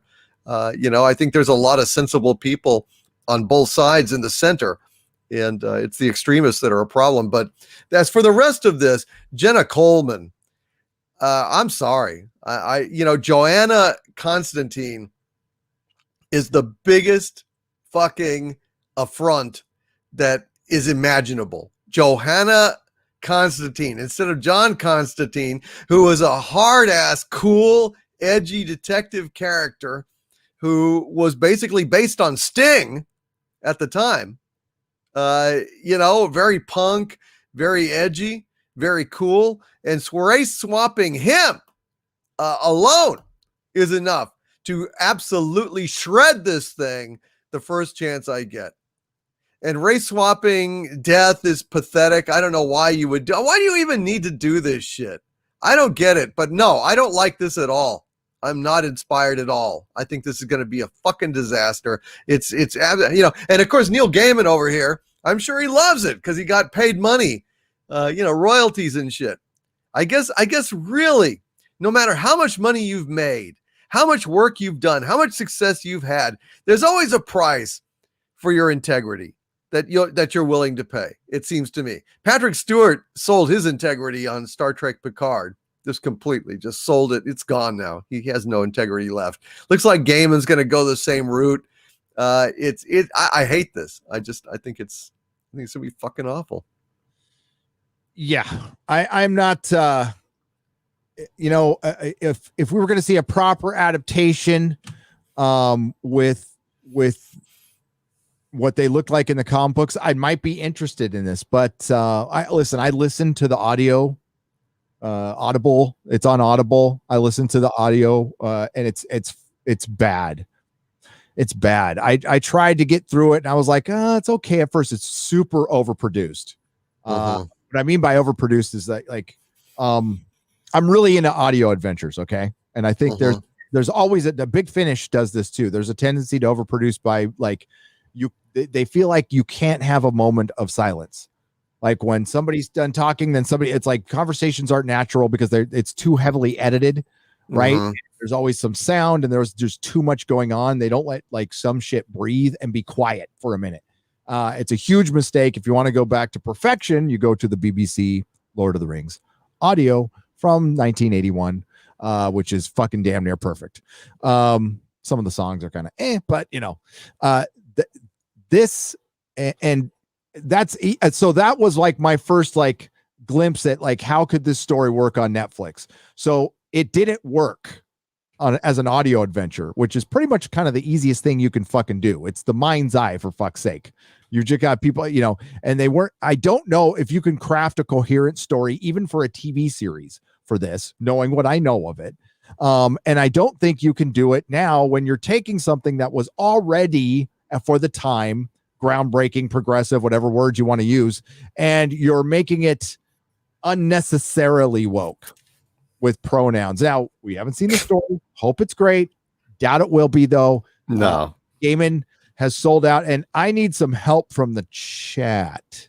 If I could get Eric, if you could help me with Eric the Mod. There was a tweet that we showed on Friday Night Tights, and it was Gaiman talking about source material from 6 months ago, and then Gaiman talking about it now. I forgot who put up that tweet. If somebody could find it to me and DM me or tweet it at me, and I'll give that person credit, but like I'm mind blanking right now. But basically, Gaiman 6 months ago was defending Fandom. He was defending Fandom and saying, hey, fans like what they like. They like source material. They like what their thing looks like in the comics. Then 6 months later, after this casting, he's all racist.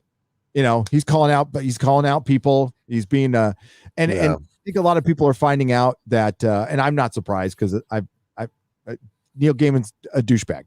He's a douchebag. He's a fucking Hollywood elite sellout douchebag. And I'm sorry to tell you that.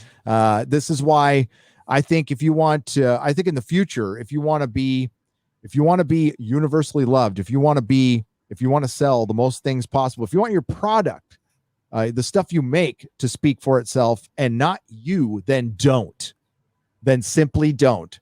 Stay off of social media.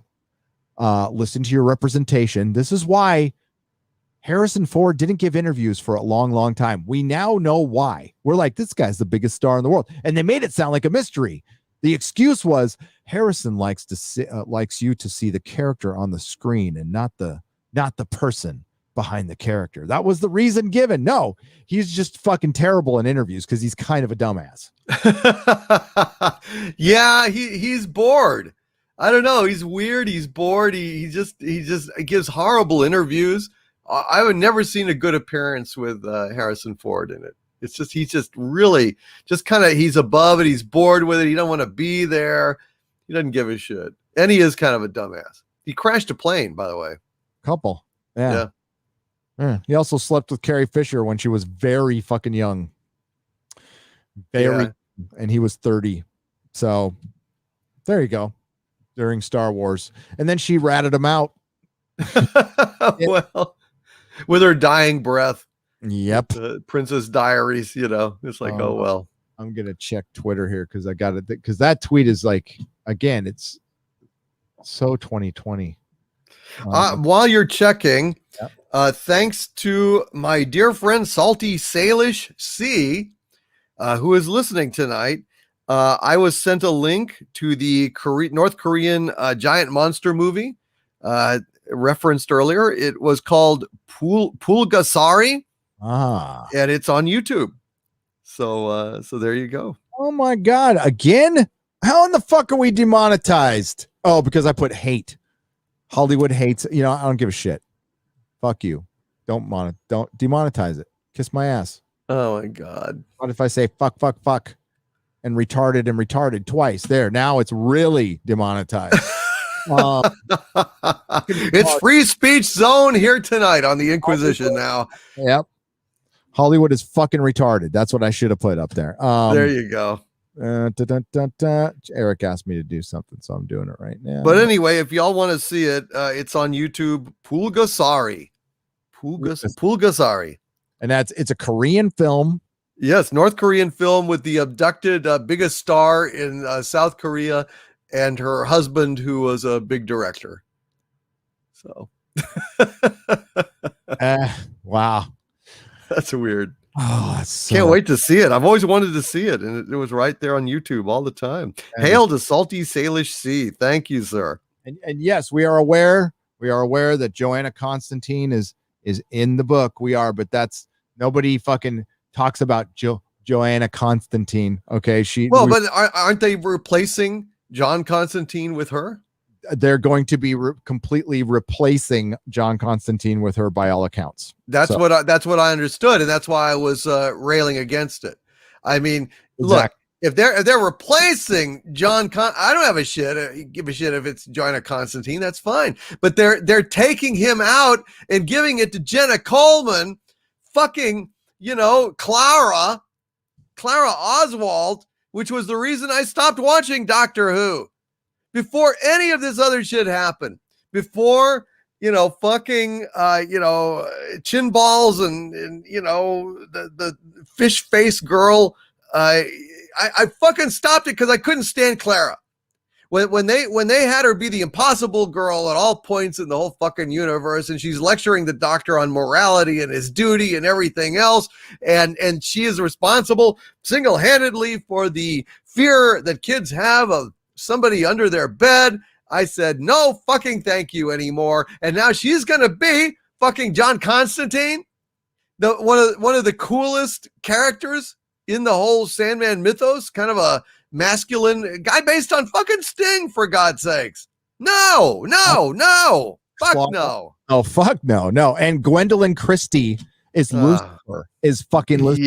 Yeah, Jesus. Yeah, come this on. is going to be shit. Absolute fucking shit. Yeah. I mean, for God's sakes, come on. I just cannot. You can't race swap Lucifer. I mean, if you're going to have him kind of be ambiguous and switch back and forth, fine. Have an actress and an actor, but it can't just be an actress. Sorry. Doesn't work that way. Nope. But we just got to be so fucking cute and precious and politically correct, don't we? That's just fucking awful. One thing we could talk about is the binge model is we're going to get to your questions in just a second, by the way, but the binge model, I was just going to Netflix, went into Netflix and this little side account I've got, and I was looking at the top 10s, and Jupiter's Legacy isn't even in the top 10 anymore. It's out. Thing's been out for 2 weeks and it's not even in the fucking top 10. Thing just gone. And I was excited for Mark Millar World to go to Netflix. I like a lot of those stories. And it's out. I think what was it, Ragnarok, which is some foreign TV series, which I'm going on, was in the top 10, and what just an Army of the Dead. Real quick, my review of Army of the Dead.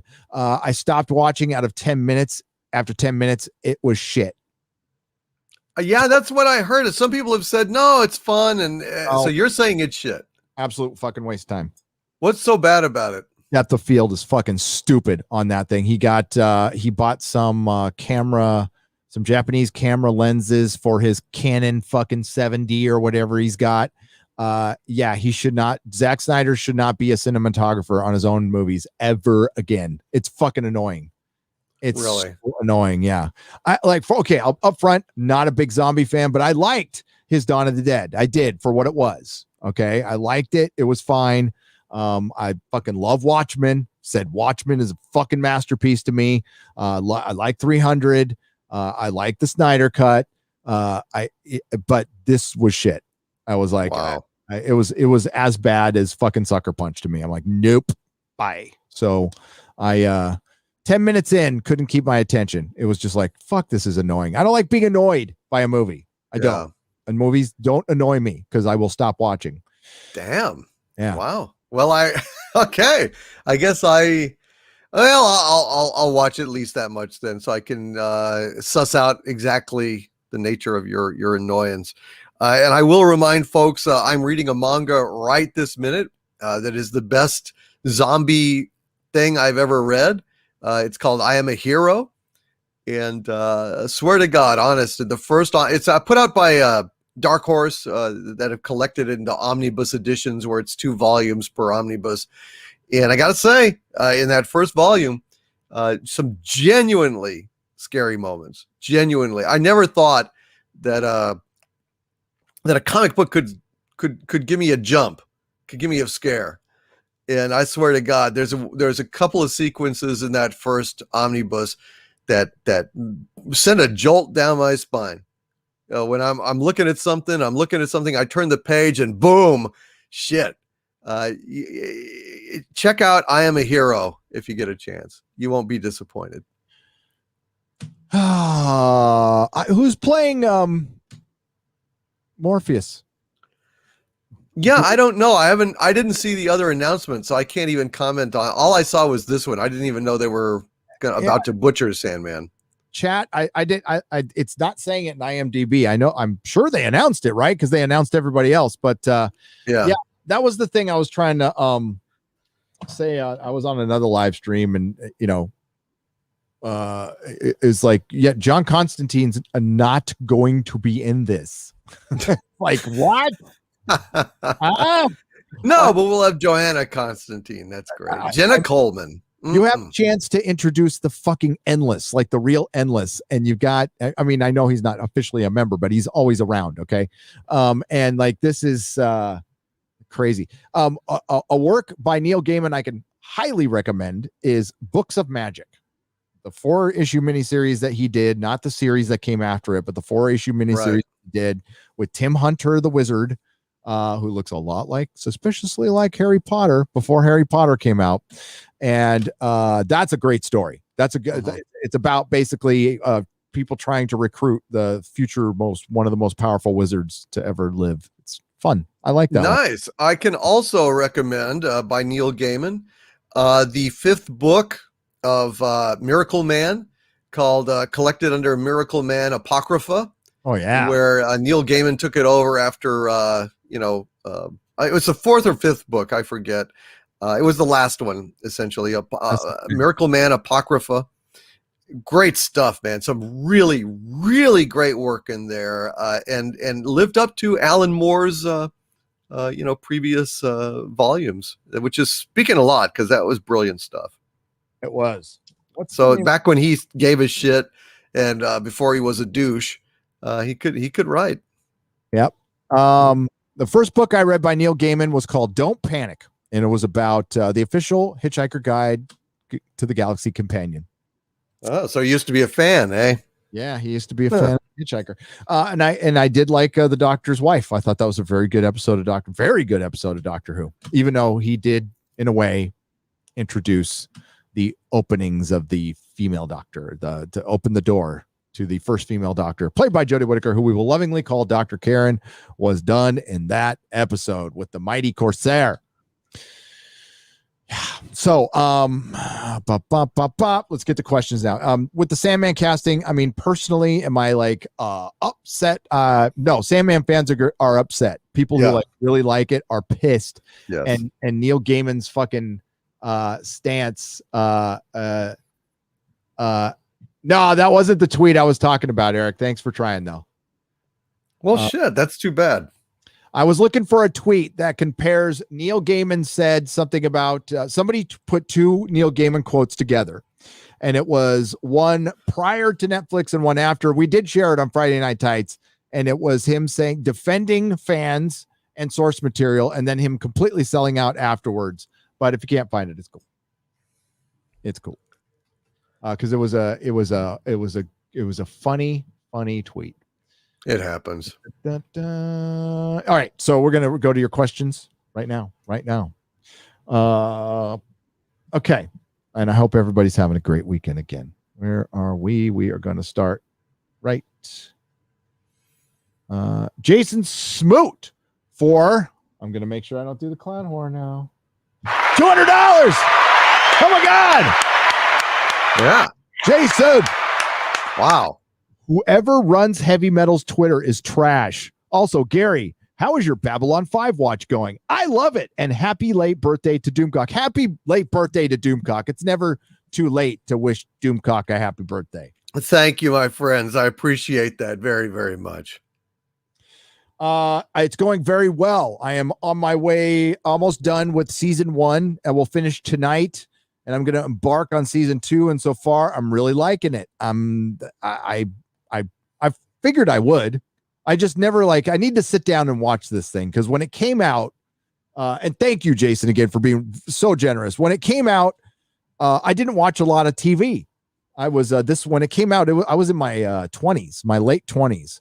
So I was a very active person. I was always out hiking or doing shit. I always had comic books with me wherever I went. When I would rest on my hike, I remember I read Ultimate Spider-Man #1 on the up on Palomar Mountain when I hiked up that. I read comics on my hike up Mount San Jacinto, which is by Palomar. So yeah, I was a very active guy. So I didn't watch a ton of TV. It had to be extraordinary for me to watch TV. So like X-Files and Star Trek.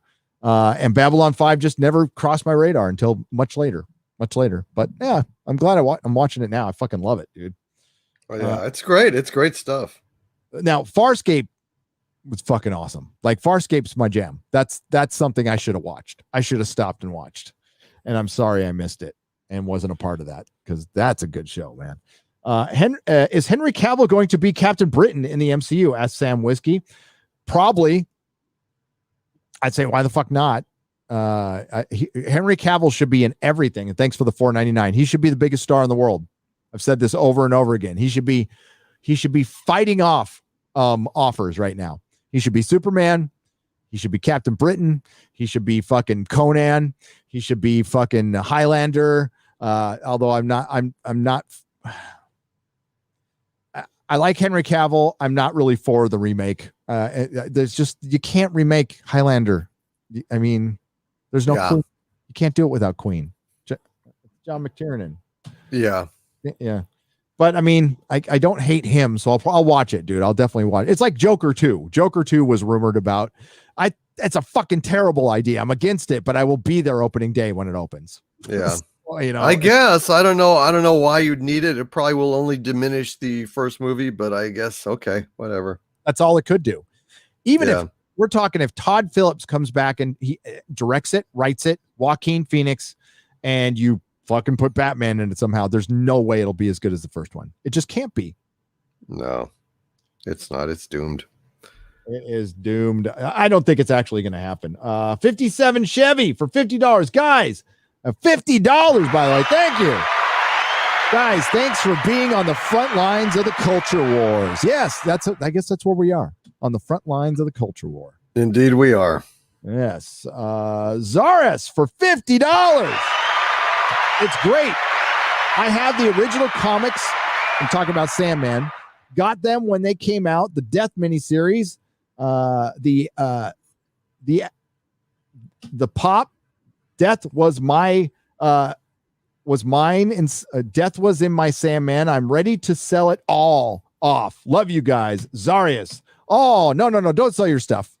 Don't sell your stuff. I'll tell you right now, this series means jack shit. If you like the series, it doesn't touch it, and it can't harm it. You know, with the Disney trilogy, it's incredibly tough to forget what you saw, right? Yeah. You saw fucking Luke drink the titty milk. With Star Trek, honestly, I can easily fucking forget Discovery.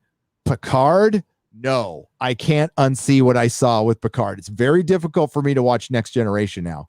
I can watch Deep Space Nine in the original series all day long, though, so I'm fine. But my Next Generation, a little fucked up.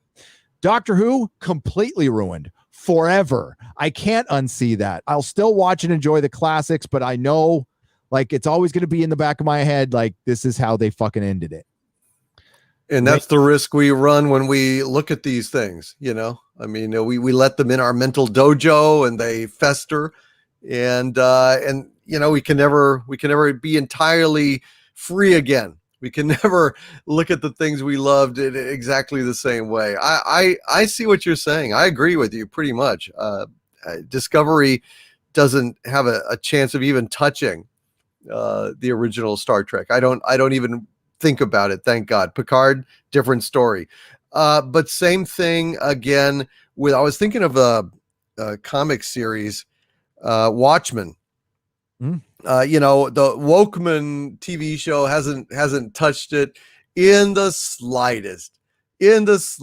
Not Ozymandias, not Dr. Manhattan. All of it, that was just a fucking sad, twisted joke that I don't know, people were paid to like or some shit. I unfucking watchable. It was horrible garbage. One of the worst damn shows of that year. And of course, all the woke critics kissing ass praised it.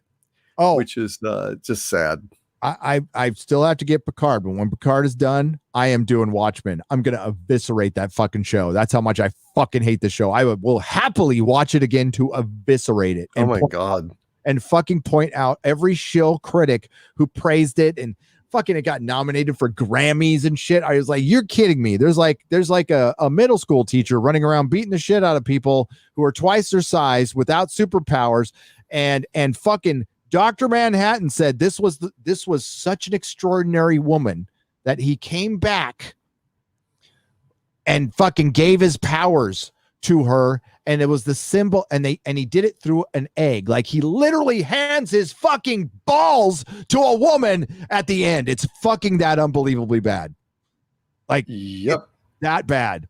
There is a scene where they're at the Tulsa massacre, which they turned into some weird fucking super villain story instead of they exploited the shit out of it.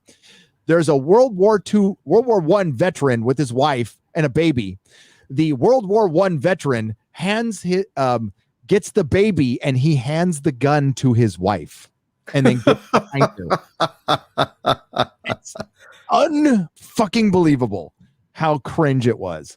It's like, how much woke and intersectionality can we squeeze into every scene? And it's there. It's did Ta-Nehisi Coates have something to do with this here? I wonder if he did. Wouldn't be surprised. Dick's Insider. It's good to see Dick's Insider here, everybody. Absolutely. Where's Mike Hunt? My friend's girlfriend was mad at him for replacing their bed with a trampoline. She hit the ceiling when she found out. Oh, Hey-o! Thanks for the $5. And that was a good joke. Jason Smoot, thank you once again for the $100. We appreciate you. Daniel for $50. Oh, hey, Daniel, it's almost like you're reading my mind, dude. Started watching X-Files again. While Scully is smart and competent, she's also feminine. She has a vulnerable moment with Mulder while only in panties and a bra. Would never happen today. There is a 1-minute clip on YouTube, Scully Mulder pilot hug. Oh, I know the scene. I do it too. Yeah, I just finally bought it on Blu-ray. I've never had it on Blu-ray, the complete season. I just got it. And Melissa and I, Mrs. Nerdrotic, are going to embark on watching I miss fucking X-Files. God damn, that was such a good show. It was great. One of my favorites.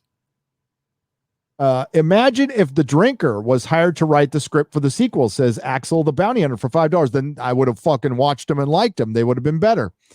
Kit Kat for £5. Overlord and Nerdrotic, 3,000 people waiting for you guys when the program started. That's love. Thank you. We appreciate that. Absolutely. Fantastic. Thank you. We feel the love. Tobias Gregory for $10 Australian. Gents, I need some clarification arising from WandaVision. From what I understand in the comics, Wanda Maximoff's father might be Magneto. Is there a likelihood they may bring this up in the MCU? He is Magneto. So it's not a might unless they retconned it. Right. That's Papa. That is Papa. Well, they'll introduce it at some point. I'm sure they will. Yeah. Stephanie Littlepage says, howdy. For $5, Captain Robert April had an interview with a local media company. We're still waiting to hear back, so keep your fingers crossed.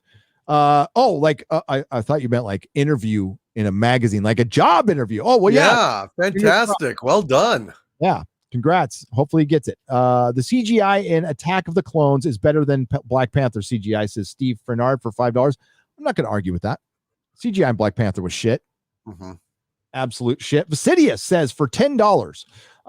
What's your make of this? What do you make of this? Bezos gets $10 billion for his space company that is yet to deliver a single rocket from the government. Amazon buys MGM for $8.5 billion. Did the government just buy MGM for Bezos as a gift? Probably. Pretty much. Well, that's capitalism for you, folks. I mean, that's just the way it goes sometimes. Bezos, he's a deal maker. He knows what he's doing. He's a hell of a businessman. Got to give him credit. Oh yeah, he's the real Bond villain, by the way. It's widely known, but Elon Musk came out and said, he's on the spectrum, right? Which is it's obvious he's on the spectrum. And it's great that he comes out and says that, by the way, because this is one of the richest men in the world who's on the spectrum, to show that don't judge a book by its cover. I think it's that's why he's my fucking hero. Like I have very few heroes. Like he might be my only one that I actually fucking admire, love what he does. I was very proud to work for him, even though his lower level managers suck shit, had ponytails. I don't trust men with ponytails. It's just the thing. Yeah, I think it's fantastic, but it proves that no matter how much money you have, it's not easy to fucking start a space company. And no matter how much money you have, you can't just create a cultural phenomenon. You can't just create a hit. You can't just go out and make a Game of Thrones. Game of Thrones there was a lot of pieces that had to happen for it to become a cultural phenomenon. So yeah, having money, I think pretty much guarantees you're going to fuck up too much money. You fuck up your property and fuck up your thing. Again, Bezos has more money than Elon Musk. How come he hasn't fired a rocket? Maybe his rockets don't fire, if you know what I'm saying. Bing boom. Jason Smoot for $200 on the donation side. Oh, I read that one already, but thank you again. It's worth it. Oh, no. Oh, shit. That's why, because I'm fucking a boomer. But yeah, Jason Smoot, I'm going to give you some more applause. Thank you. There you go. All right. There we go. There we go. And morality for 2112. For 2112. Only in Hollywood, with the media at the beck and call, can one call attention to themselves presenting the narrative of an incompetent who didn't realize that planning is important with big projects. Well, only Hollywood and government agencies. Ah, yes, morality 124. You get a yes. No, when a guy, I mean, he's actually flipping us the bird, folks, Jar Jar Abrams, by coming out and saying, yeah, maybe I should have had a plan after all the shit after all the videos, after all the said and done, dust settles, and this fucker comes out and goes, yeah, maybe I should get a plan. I wouldn't see that as defeatist. I would see that as fucking peak elitism. Like, he doesn't give a fuck so much that he came out and just said, I fucked up your favorite franchise, and I really don't give a shit.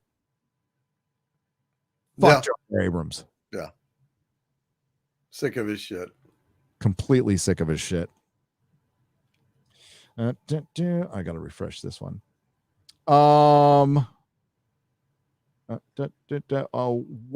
people are looking forward to Sonic the Hedgehog movies more than Marvel and DC and Star Wars movies, you royally screwed up. Long live the spiky blue boy, says Super Nate for $10. Hell yeah. Well, what's the big difference? What did Sonic do different than Disney, Star Wars, and Marvel? And I think Sonic listened to fans, made changes when fans had input, and thus the fans rewarded them. It's funny how that works. So imagine that on a Star Wars level. Like, Sonic was so successful that it got a sequel, and it was before the pandemic, so it still affected the movie. So it turned an absolute nothing, dude. I mean, Jim Carrey, like, this movie was probably damn near straight to fucking Blu-ray, and it turned it into a hit by one simple act of just human decency, like being an adult. Like, you guys might have a point there. How is that? But that is so fucking hard. That is rocket science to people. That is rocket science to insecure people, thin-skinned people. To see Neil fucking Gaiman out there on Twitter being a pussy, seeing Heavy Metal Magazine being a pussy. Completely. You can't handle a fucking little bit of criticism. Shit. I get threats of violence. I don't give a fuck. I don't take it seriously. It's a joke. Yeah, it's pathetic. I mean, they're just soaked in estrogen. There's a lack of testosterone over there these days. Testosterone is a dirty word in Hollywood, my friends. That's just the way it is. Yep.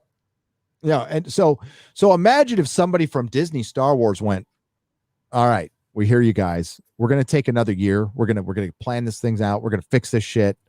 And now they could have fixed it easily with one movie, but no, now they have to do so much fucking work to fix shit. And it still won't fix it.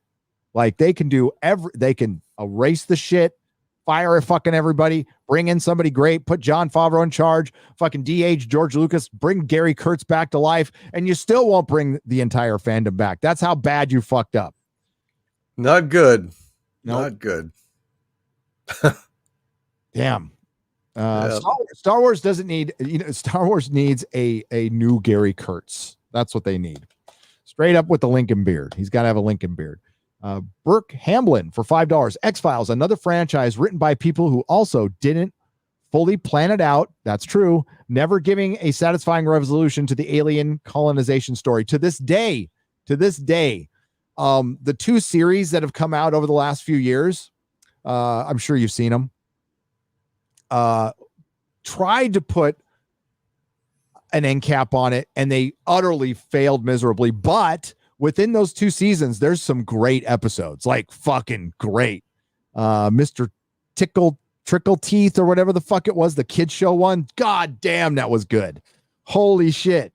And then the one with the guy from Flight of the Conchords, the lizard man, the were lizard. Did you see that one? Oh yeah. Mulder and Scully meet the were monster. Yeah, that was fucking awesome. That was one of my, that was Darren Morgan who wrote that one, along with the cool one with Reg and the whole issue of the missing Twilight Zone episode, and the fact that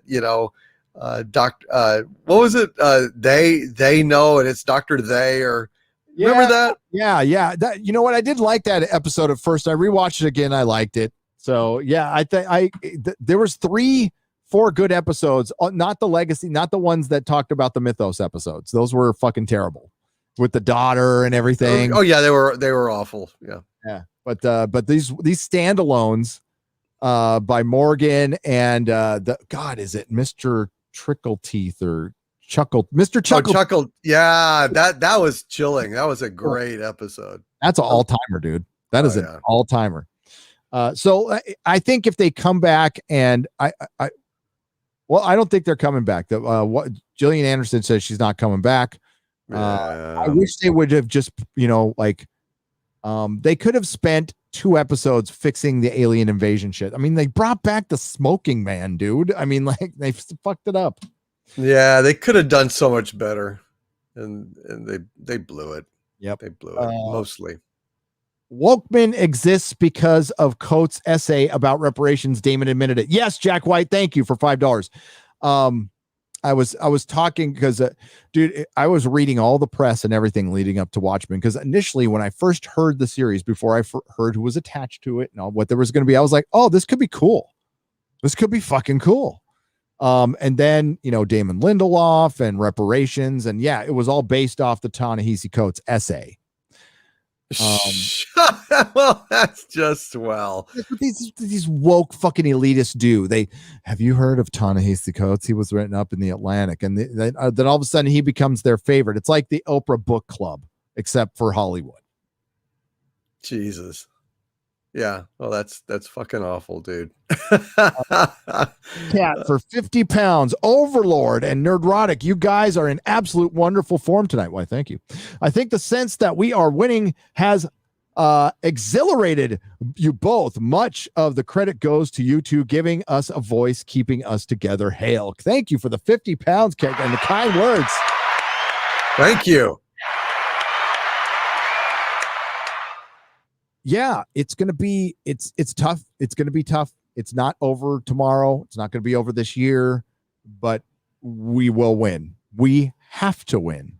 It's simply that we can't abandon this. We can't, you know what? Yes, people need to break off and do their own thing. Absolutely. Keep doing that. Please. We need that. We need that alternative. We need that competition going on. And that will help generate an independent movement that could change things. There was one in the 90s. Right? There was a huge independent movement in the 90s. The problem is, though, Hollywood's not the only game in town anymore. They're not even the most interesting game. So that's, I don't know what comes out of that. So I don't know what the victory will look like, but we will win.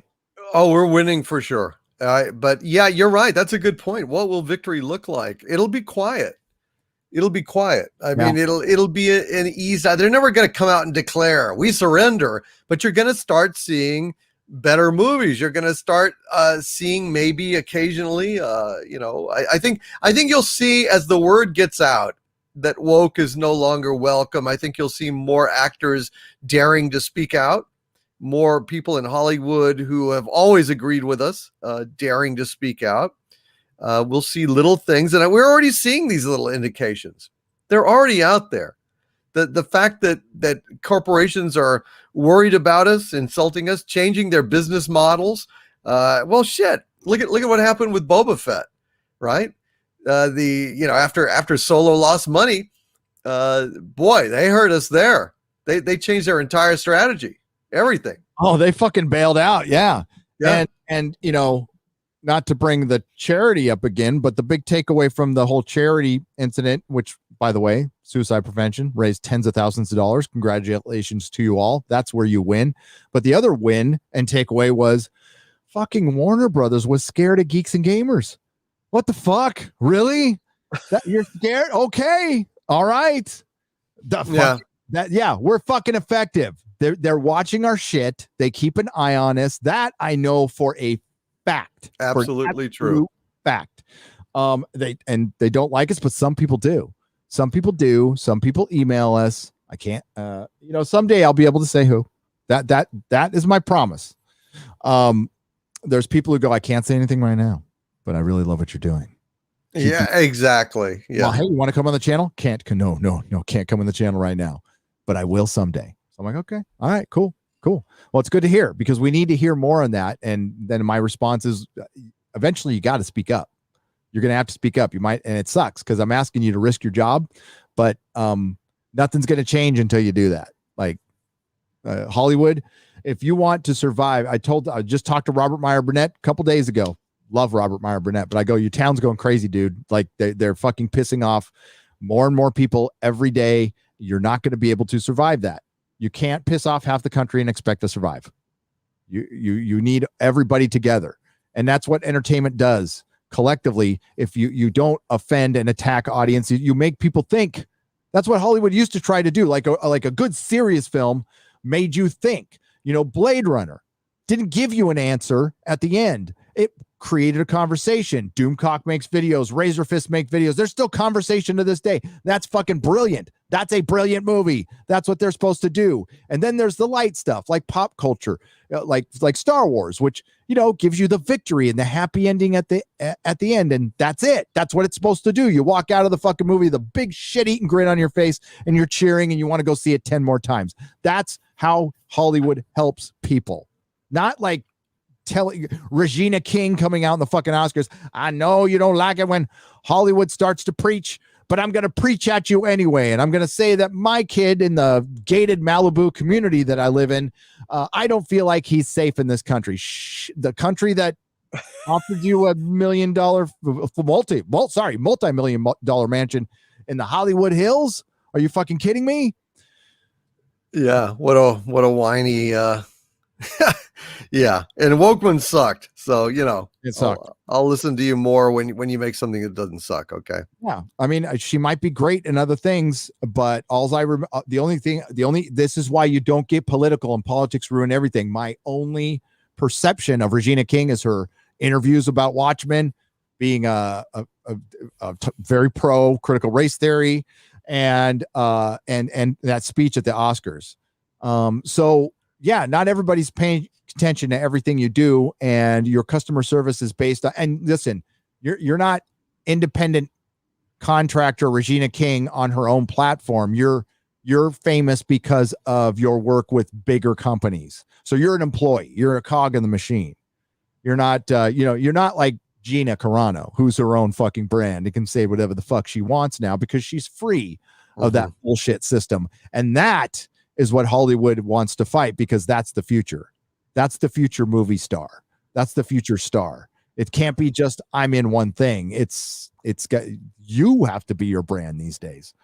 And I love it. I love it. It evens everything out. The universe tends to unfold as it should. Sometimes it just takes a fucking while. That's right. And by the way, if you love the Oscars, you might want to rethink that. I don't know that there will be Golden Globes or Oscars or award ceremonies much longer after the drubbing that they took. Well, the Golden Globes are canceled as of now. That is correct. And I think the Oscars may follow. Yep. They pushed it back a month and they're reformatting it completely because that was a huge black eye for Hollywood, a giant black eye. And again, you're going to hear the Access media spinning. all these movies are doing great. They're making about a third as much as they were projected to make. They're not doing great. They're doing great in the circumstances, but quietly, Hollywood is rethinking fucking everything because you can't make $200 million movies anymore and expect to make money back. That's right. And unfortunately, all the super, Oscar commercial buyers are really, really, really pissed off that the Oscars did not deliver the audience and they overpaid massively for their spots in the Oscars. I guess that won't happen again. No, it won't. That's about to get evened out. Hey, we got a huge super chat from WG. $300. What the hell? My God. Jeez. WG. Fucking thank you so much. I get a little overwhelmed with this stuff sometimes, man. It's humbling, man. It's humbling. It's weird. I sit here in my room and you sit in your room. We're surrounded by our plastic pals, and a lot of time we're in isolation. So when we see love like this, it's like I don't feel like I'm giving it its proper due. I don't know how to say thank you enough to this. But thank you, WG. That's always my problem. Yeah. 'Tis our breath, the battle smoke, to range the trackless wood, to struggle with the howling storm and swim the flashing flood. A deep in the gloomy forest, unseen by human eye, we track the foe, we strike the blow, and nameless all, we die. Major J. Carver's Rogers Rangers, hail and happy Memorial Day. Happy Memorial Day to you. Hope I did that justice. I think you did. I mean, I'm no narrator like you, but I try. No, you do a great job, man. Great job. Thank you. And thank you, WG. Most definitely a producer of this episode. You and Jason Smoot and everybody, damn it. Let's see. We've got Jason Smoot again for $100. Jeez. With the MGM sale, Amazon is going to fuck up Stargate, aren't they? Depressing. Yeah.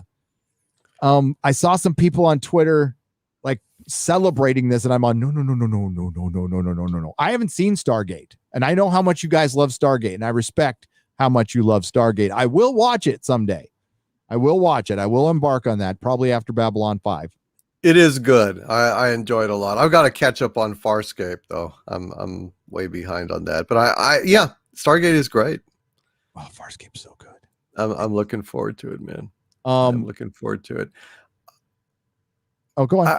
I just gotta say, I probably will check out here in just a little bit. Are there any super chats that? Let me do that right now. Let me do my little search. Searching. We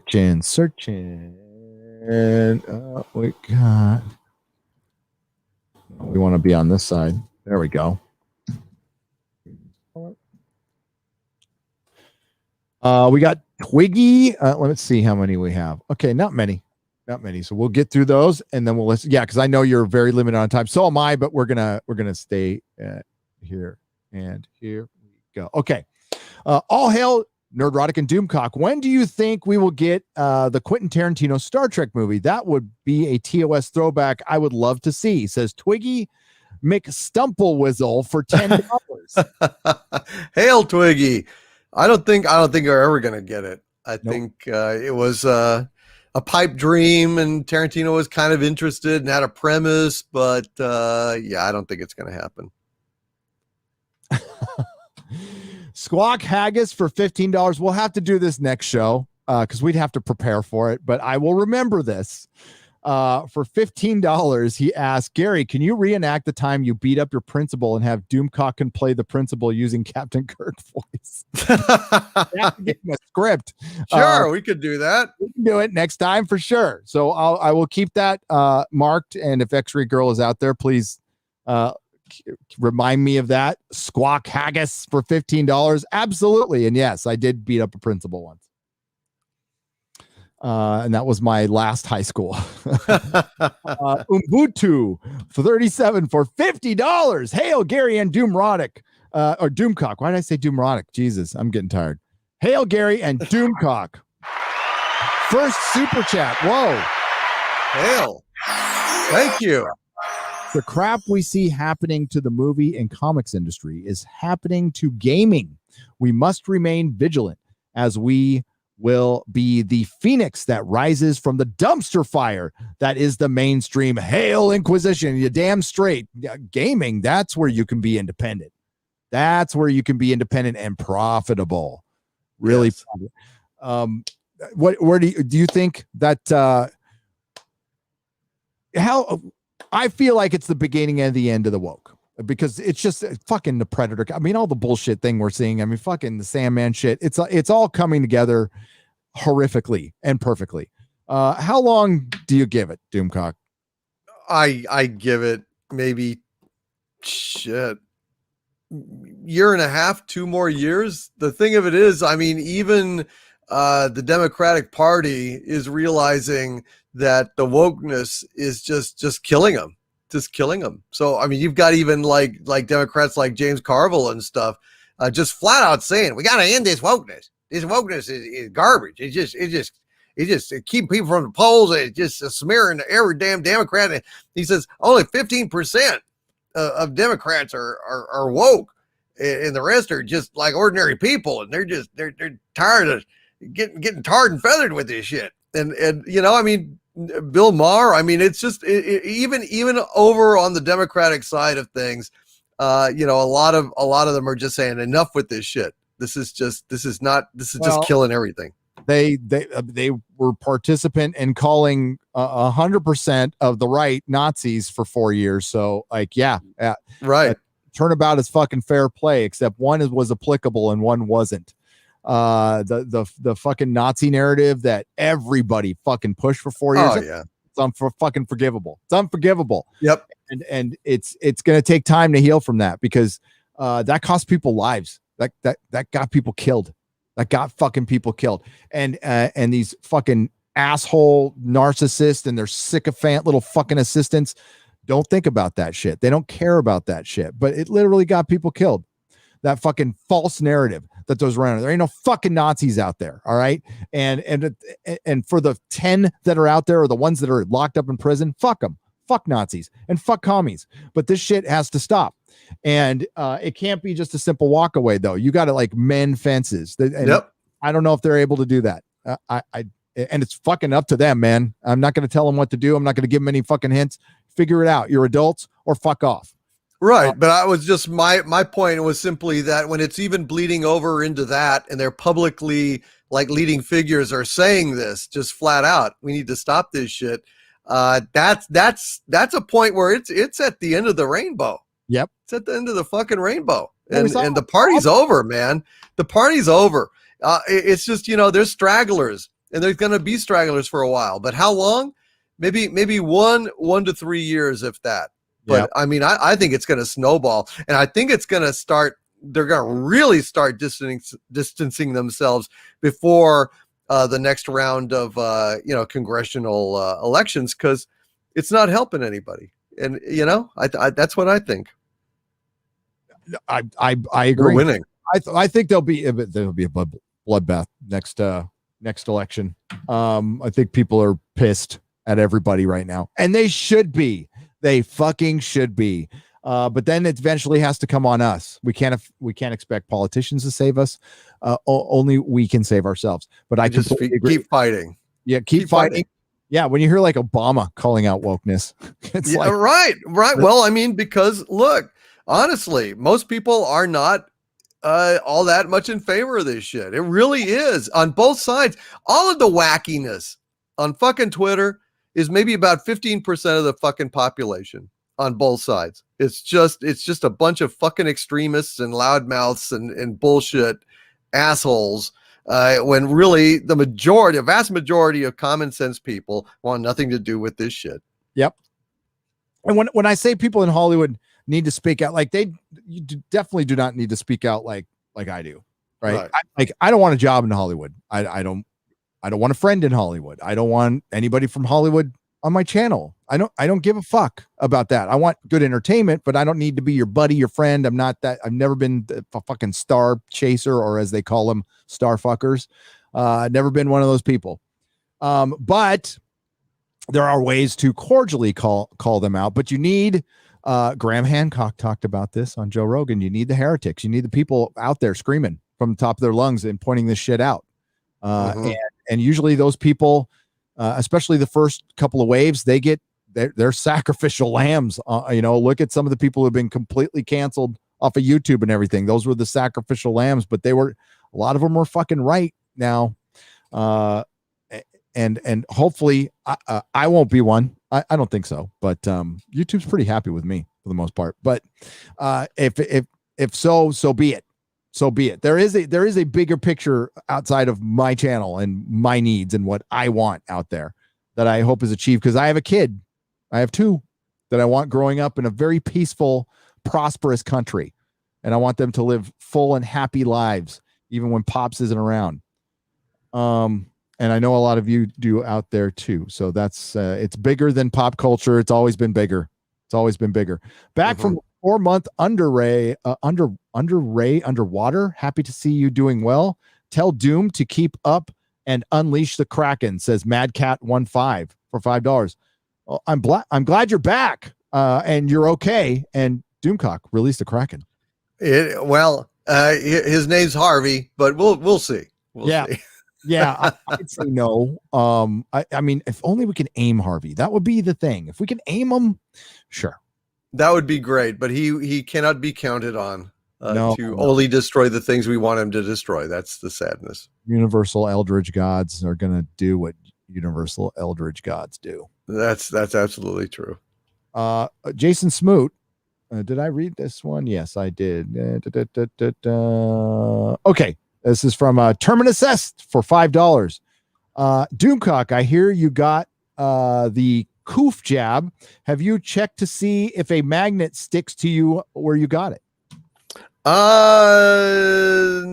No, I have not. A magnet sticks to me if I got it. You mean like what? Like I could take a magnet off of the refrigerator, say, and see if it'll stick to that place? Is that the idea? Things do that already with your suit when you magnetize. Well, yeah, I would. I would take the buttons off it, but no, I haven't tried that. That would alarm me greatly if that's the case. So Doomcock's suit has the powers of Magneto and Iron Man and Doctor Doom. So just keep that in mind. Absolutely, and it's magical as well. But I'll try that experiment and let you know, man. John China. I'm sorry, John Cena. No, John Zena. John China was the star of the B movie, The Marine. Oh, I remember. I watched it. Now he is the star of the CCP propaganda video, The Traitor. He is a fake as pro wrestling. Hail and happy Memorial Day, Gary and Doomcock. Thank you. Hail, thank you. Happy Memorial Day. Yeah. James Gunn has been really trying to talk up the Suicide Squad. And he did put up a picture, and we did see Peter Capaldi. I might look that up and show it real quick, which looks cool. And there was no John Cena around, but yeah, that's going to hurt John Cena. That's going to fucking hurt it at the box office. John Cena pissed off a lot of people. What a fucking punk. What a punk. God, what a disappointment. He came in the wrestling scene like right after I got out of it, because I'm more like Macho Man, Hulk Hogan, early 80s to 90s. Those fucking WrestleMania 1 and 2, loved him, because MTV was showing wrestling and shit. So he came on later, so I wasn't that into John Cena, but I know what his reputation was. It was fucking apple pie and red, white, and blue, and apparently not. Now it's just red. Yeah, big disappointment there. Cheesy fuck. Tim Scorpion for $2 asked Doomcock thoughts on Powerpuff Girls reboot. Did you see that script? Yeah, Jesus, I need to get the whole script, but the excerpt I saw was just fucking abominable, just absolutely horrific. And I actually enjoyed Powerpuff Girls. I thought it was a very cute cartoon. I liked them, and I even think I've got a couple of Powerpuff Toys. But yeah, this is just sad. I mean, I don't know what the fuck they're thinking, but it's an abomination. Yeah. Mrs. Nerdrotic loved that cartoon. So It was good. I watched a bunch of it. It was funny. I didn't imagine them scissoring and getting in, debaucherous relationships and being intersectional feminists, but that's the CW for you. That's why we have to be very cautious about Superman and Lois.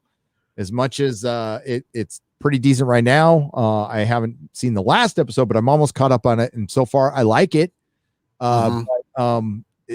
People, I mean, I get every time I bring it up, people go, "It's CW. It's gonna break your heart, man." I'm like, yeah, I'm ready. I'm ready for feelings in hallways, feelings in the cornfield, feelings in the barn, feelings on Krypton. Ready. I am ready. Hang on, got a couple more here.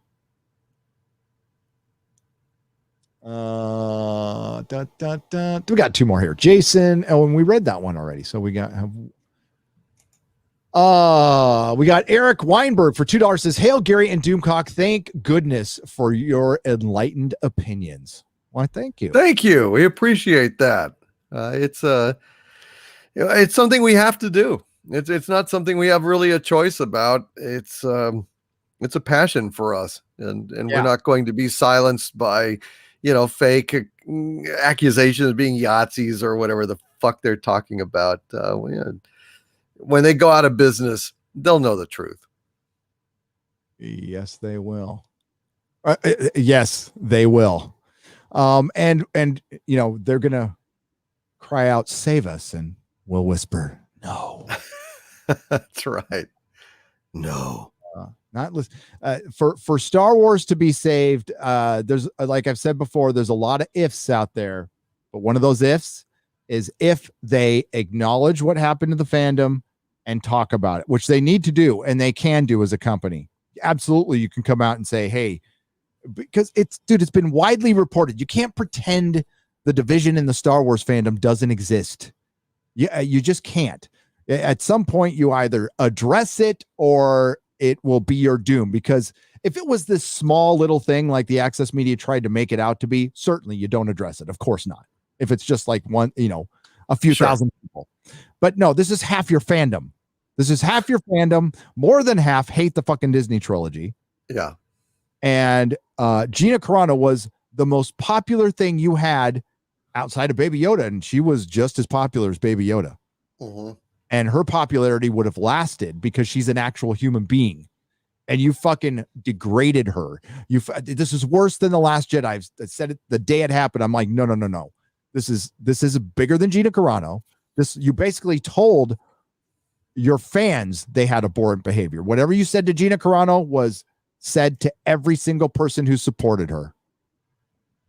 And they're not going to forget that. So you need to come out, some new PR person, there needs to be a new face, and they need to come out. And if you really want shit to be better and you want Star Wars to maybe be what it was before, and that's still a maybe, you need to come out and acknowledge the rift in the fandom and apologize to all the fandom, everybody, absolutely everybody, and say, you know what, we're going to try better. What we're here to do is not be political. We're here for escapism. We're here to make you feel good and smile. And we want as many of you here as possible. We're sorry. We'll do better next time. That'd be great to hear. And people are pretty forgiving in this country. I know it'll never happen, but that's all they would need to do after they fired Kathleen Kennedy. And it would make things a lot better. Mm-hmm. A lot better. All right, my friend. Thank you for hanging in there. I appreciate you. And happy Memorial Day. Please plug your channels and your Patreon. I've got my channel, youtube.com/overlorddvd. Also, we've got the Harvey Zone, where live streams reside.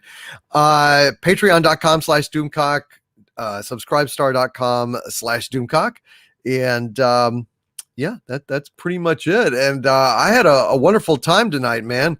Getting a little tired here, but that's cool. It's later for you.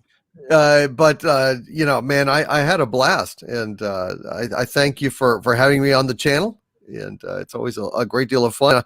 I've been having lots of requests for Exozone, so hopefully we can make one of those happen soon. That would be a lot of fun because there's an awful lot to talk about. I'm getting asked everywhere now. So I think we should, I'll message you probably tomorrow. I'm going to probably take tomorrow off and I'll message you and we can maybe work our schedules, see what we can do. Sounds great, brother. Sounds great. Enjoy, man. And everybody in the audience, thank you. We love you. And we'll see you hopefully next Sunday. All right. On Doomcock's channel. That is correct, sir. We will see you later. Have fun, brother. Thanks, man. Bye-bye. All right. We're going to go for a while. We're going to go for a little while here. I'm feeling pumped up. I'm caffeinated. I'm good. So if you want to hang out, like, what the hell? I think everybody's asleep at my house anyway. And what else was I going to do after this? I was going to unbox some action figures. I've had some action figures that have been in boxes for like 7 years that I've been cracking open. It's been kind of fun. It's like new Christmas. And if you look back, you can see my Gandalf that I just got. I ordered this thing 2 years ago and it just came in. It's fucking awesome. All right. So we got, thank you, Make Fandom Great Again. Did I read this one? I think I did. Let's go out to the top here. So this is on the donation side from JM. All right. He says, with digitally generated actors being a thing in 10 years or less, CGI something over voice dubs from other countries, now is not the time for Hollywood to alienate fans. No, it's not. Technology is catching up. Someday we will see a movie starring Clark Gable and Harrison Ford and John Wayne. And it'll look as real as hell. And it'll be, that's why if they waited a little while and they just get a voice track with Harrison Ford, they can make a proper Indiana Jones movie with just his voice. It'll sound a little old, but they could. But they're alienating fans, and the less money they have, they won't have the money for the technology. And chances are the fans now will come up with the technology first. For example, this book was sent to me. Oh, it's got a little dent on it. By, I don't know if he wants me. What the hell? So Chris Gore, who was on DVD Tuesday on G4 television. He's got a YouTube channel out there, Film Threat.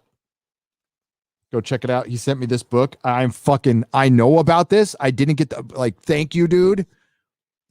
We're going to look at a little bit of this before I go.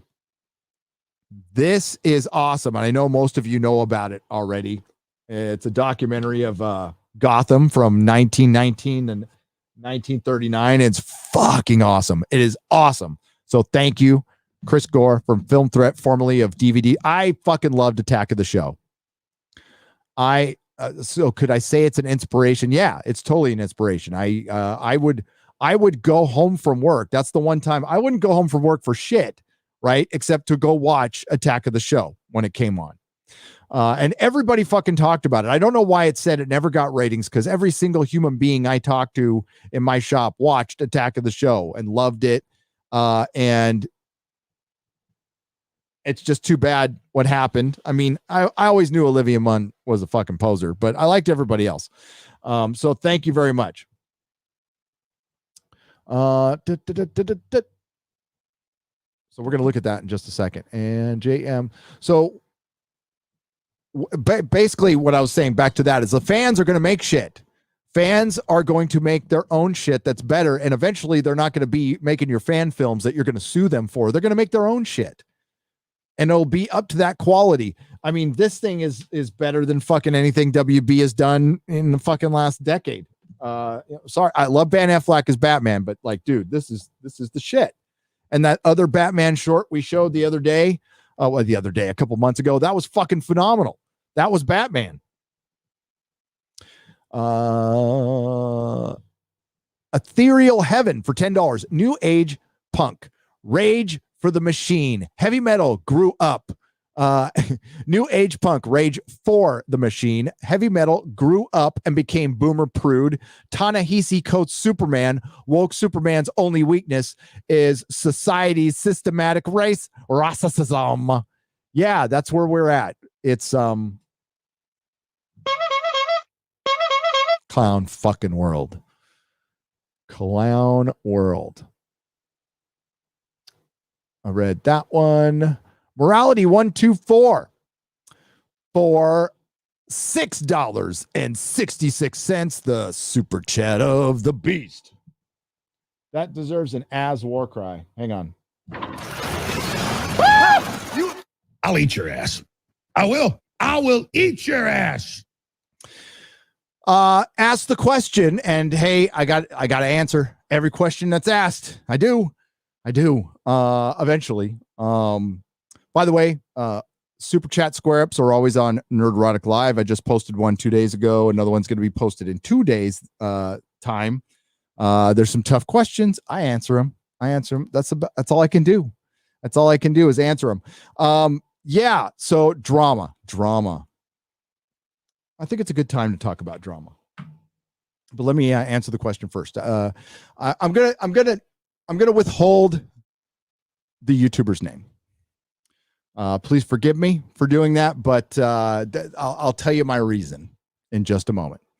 I've had a few YouTubers make videos about moi over the last month. Some Doctor Who stuff, some other, so a bunch of stuff. It's really kind of came from all sides, and all I could say is thanks. But let me read this. I saw YouTuber pushing drama against moi on Twitter. Hopefully whatever is resolved now. I don't know what was on Twitter over the last few days. But I will say this. I do not get involved in YouTuber on YouTuber drama. If you're new to the channel, it is a thing. If you're new to YouTube, it's a thing. YouTubers sometimes try to call it the YouTubers out over disagreement, whatever. Vast majority of the time, the motivation is a channel has slowed down, and person, instead of maybe looking in the mirror and seeing how they can improve things, they lash out. I don't know what the motivation is. There's a lot of talk out there. A lot of that talk is very uninformed. That's all I can say. But I will not go after other YouTubers, and I generally don't acknowledge drama unless it's egregious. So I don't know what it is, and you are quite frankly maybe the third person who's asked me about it over the last couple of weeks, and thanks for caring. Thanks for having our back. We appreciate that. But most people don't know what's going on. Most people don't like to see YouTubers going after each other because generally you share an audience. That's why I don't respond when like Jarbo makes a video. I see this the same way. I see this equivalent to that, as people have a right to say what they want to say on my opinions and stuff. That they're making accusations, they should probably have some evidence or facts to back up what they're saying about the stuff that's going on now. And if they don't, then but I will say this. My DMs and email are open. They have always been open. They've been open today. They were open yesterday. They were open 2 weeks ago. They were open a month ago. They were open 3 years ago. And nobody, not a single person, has DM'd me or emailed me with a concern. If somebody has a personal concern, like if I have a personal concern with Jeremy, I will call him. I won't make a video about him. And not a single person has reached out to me directly, which leads me to believe that they probably weren't that really concerned about it.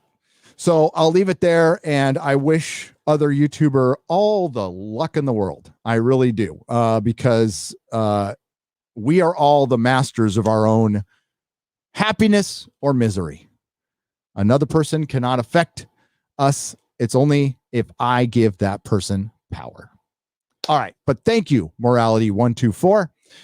Crazy Cat Guy for $10. I wish to offer an idea for when you start producing some new swag. A Waiting for Nerdrotic t-shirt would I would lay odds that that would probably sell a few score. You would sell a few score of them at the very least. That is in the works. Crazy cat guy. Thanks, brother. I also have a solution for that problem, but it's after I move. For like a countdown. We're gonna do a countdown with like highlights from streams and Perry Chan highlights and stuff. But that's after the move. I can't do anything big until after the move, right? Back to the drama real quick. The other reason I don't do drama is it hurts channels. It would hurt my channel and it hurts that channel. And whether I like somebody or not associate or don't care, and mostly it's not caring, it's apathy. I don't want to bring harm to anybody's personal business. At the comic shop, right? I had 7 other stores that competed with me in San Francisco. I didn't like everybody. I thought a couple of them were extremely shady, untrustworthy people that I wouldn't sit down and break bread with or hang with. But when I saw them, I was cordial. I was nice. And I didn't talk shit about their shops because as much as I didn't like them, I didn't want to hurt their business. That's the last thing I want to do because they might have a kid to feed and they've got bills to pay. And I understand that. And I understood that we're all in this together, right? We're all selling the same shit. It's not really about, with some people, it's not really about subject matter. It's about the personality on the channel, or it's about the information. Like Midnight's Edge, information. They give you good information and they're entertaining and you like them. Does everybody like them? No. Does everybody like me? No, of course not. I'm fine with that. I don't need to be loved by everybody. I'm okay. But I don't want to, people, there is a small group of people, a very, very small group of people who love the drama and stuff. And there's channels that provide that are good at it. And by all means, go watch them. And I'm not judging. You can do whatever the hell you want on your channel. And I also do whatever the hell I want on my channel. And I choose to, I choose to mainly collaborate with people I trust.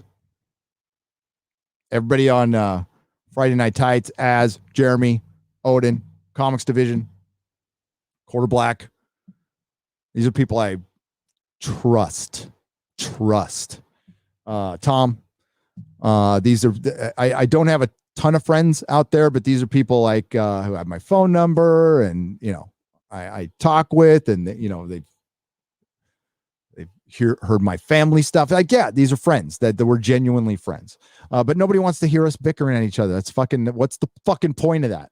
What does that help? Nothing. What it does, it helps Disney. It helps CBS. It helps Doctor Who. It helps all of our detractors. It helps all the people who call us Nazis and grifters and man babies and the kind of people who use my truth in actual language unironically.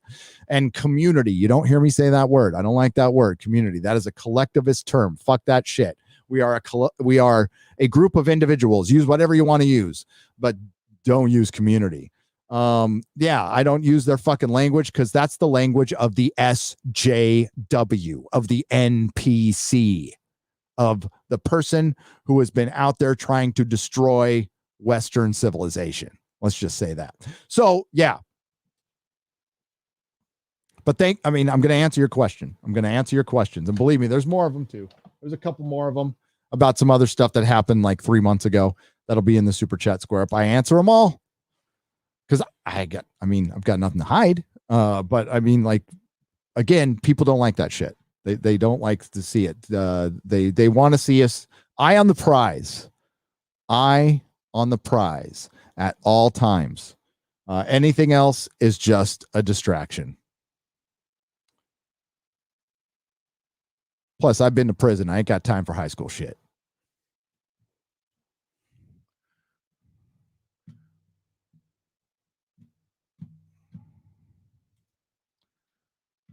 That's a good segue.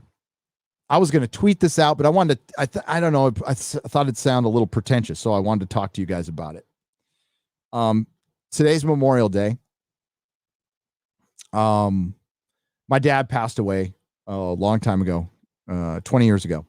I miss him every day. My dad was in the military. And all the military, for one, again, what our vice president did was abhorrent. That's really abhorrent. Disrespected all the people who died for our freedom. Now, my dad, died later in life, but he served. He served in Vietnam. He never talked about it. It was a very traumatic experience for him. A farm boy who grew up without a dad, went to war. It just wasn't good for him. Right. And, it affected him, and it affected how his relationships with other people. So I got to know my dad much better when I was an adult. Right. I got over my teenage angst, and I wasn't like one of those people who's 50 or 40 or 30 and still whining about their mommies and daddies. Like, I worked out my shit and had a very good relationship with my parents. So my home from 1991 to 1993 was Folsom State Prison. That was my home. My number was H20738. That was my name. And I got out in December of 1993. And the day I got out was one of the greatest days of my life, because I wish I could bottle up and share with you guys how I felt, because I wanted for nothing. I needed nothing. I was just free and existing and alive and completely at bliss and happy, and for that lasted for a long time. I wish it would lasted forever, but it lasted for a long time. But the one thing that I have not changed since then is I don't take freedom for granted. Like, I never understood. I have no idea what the fuck it was. Right. I was a burnt out, druggy loser, and I went to prison, turned around my life, got sober. And then I learned how to be an adult, right? And I also learned to like certain things like freedom. I truly understood what it was because I lost it. And then I understood that next Memorial Day, like, oh, this is why people died. This is why people fought. Not just an ideal. It's something you actually feel that I wasn't connected with because I was a selfish fucker. Right. So once I stopped being a selfish fucker and learned some gratitude in life, I started understanding what freedom really is and why.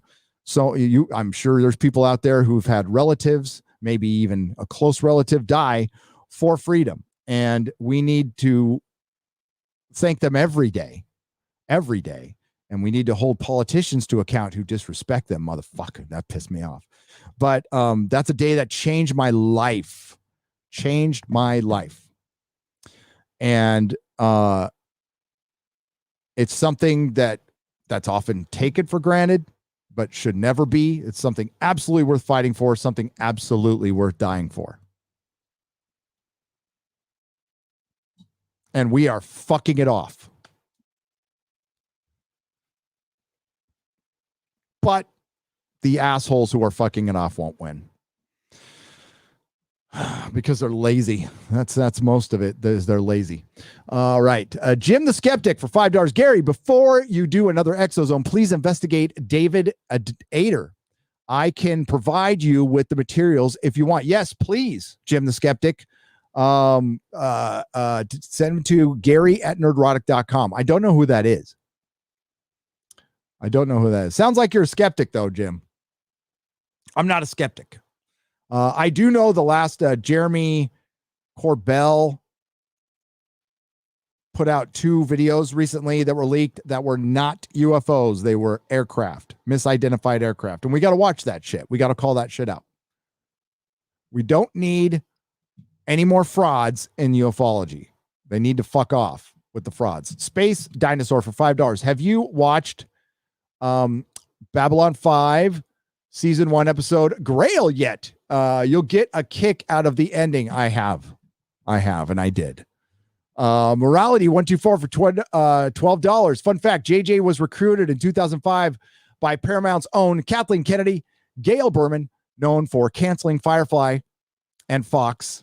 Less than a year later, she quit from Paramount and started Jackal Group. What is it with JJ connections and those on the nose company names? Well,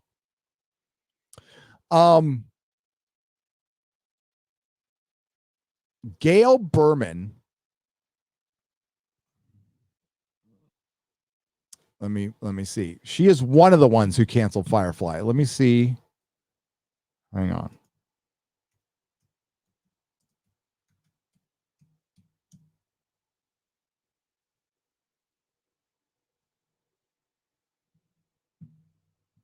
Yeah, she is one of the ones who canceled Firefly for sure. But one of the other ones who did was my one of my ex-employees' mom at the comic shop.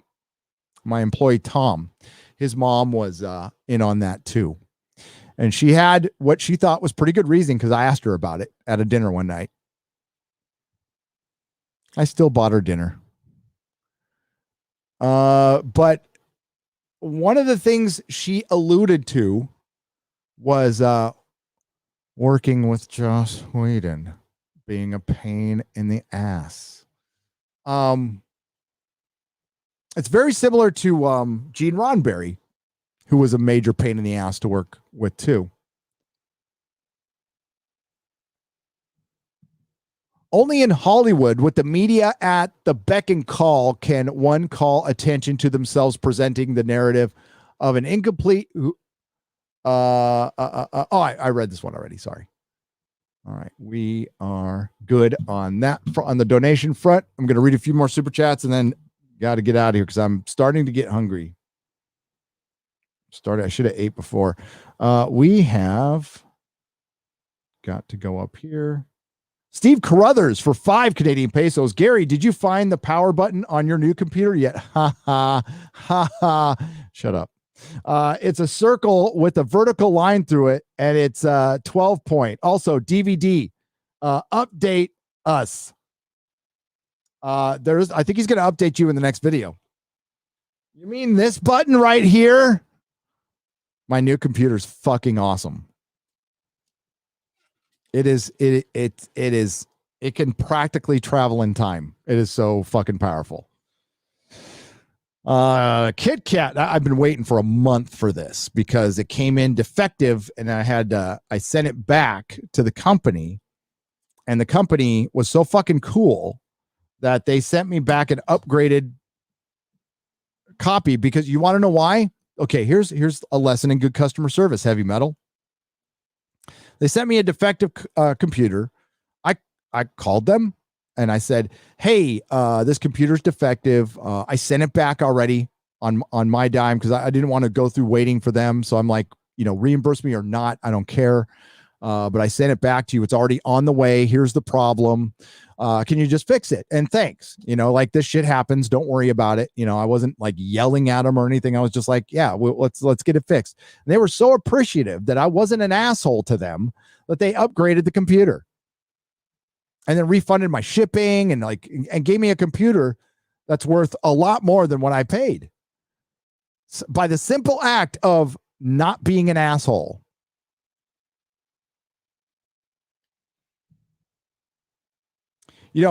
One time I wasn't an asshole when everybody else was at WonderCon. I was in a line to get in with other retailers. There was some delay with the Teamsters, and everybody was stuck sitting in a line for about an hour. That's pretty normal fare for a Comic-Con, but I guess there was something in the air, and all the retailers started yelling at this kid Teamster, who was the one guy at a chair managing the line, had no power over anything. He's just doing this and this. So everybody starts like motherfucking this guy and talking about his mother and shit like that. So I'm like, no. So I got out. I pulled a Daddy Gary because the kid was like 19. So I'm like, I talked to this guy. I'm like, dude, shut the fuck up, man. This kid's like 19. Like, what's he going to do? What's he going to do? Really? Like, you're mad at something else, whatever. Stop yelling at this fucking kid. And the kid was so appreciative that I did that I got to cut in front of all these motherfuckers. He's all, come here, dude. And he pulled me over and I got in side entrance and I got that side entrance every year because I wasn't an asshole, because I told somebody to stop being an asshole. So yeah, not being an asshole really helps a lot. And it's not like I set out to do that. And it was really cool that I got in and out. I drove by one guy. I'm all, motherfucker. Casey Osowski for $20. Good sirs. Of course. I read this one already. Sorry. Kit Kat I read. Anti-derivative Jill, thank you for the super sticker. You're awesome. What does it say? I got to get my spyglass out. This is going to look boomer as shit. Where's my spyglass? Oh, I must have moved it. It's a super sticker of some kind, but I'm too blind to see it. It looks like a blob and another blob. Thank you for the $20, though. Hail and God bless all of you who have served and sacrificed for our freedom. Hell yeah. Oh, shit. That was bad. God damn it.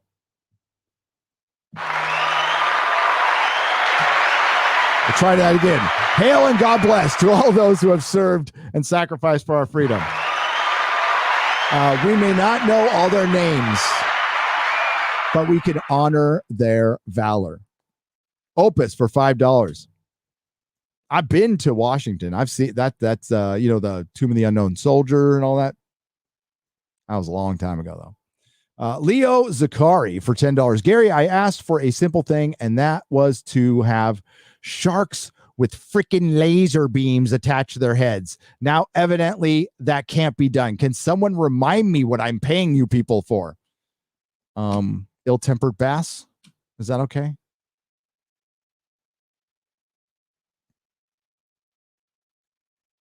I hope the slow leak revelations about UFOs don't turn out to be a global emergency. The toilet paper industry cannot take another stampede.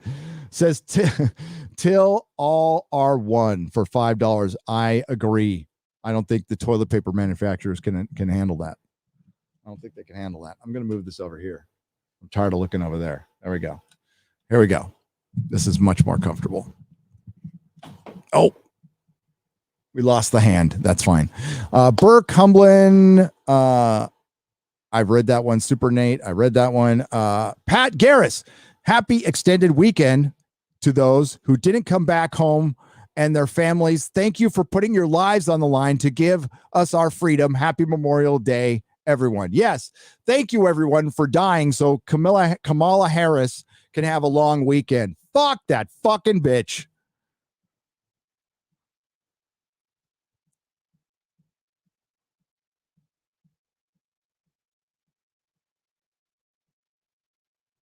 What was that sound?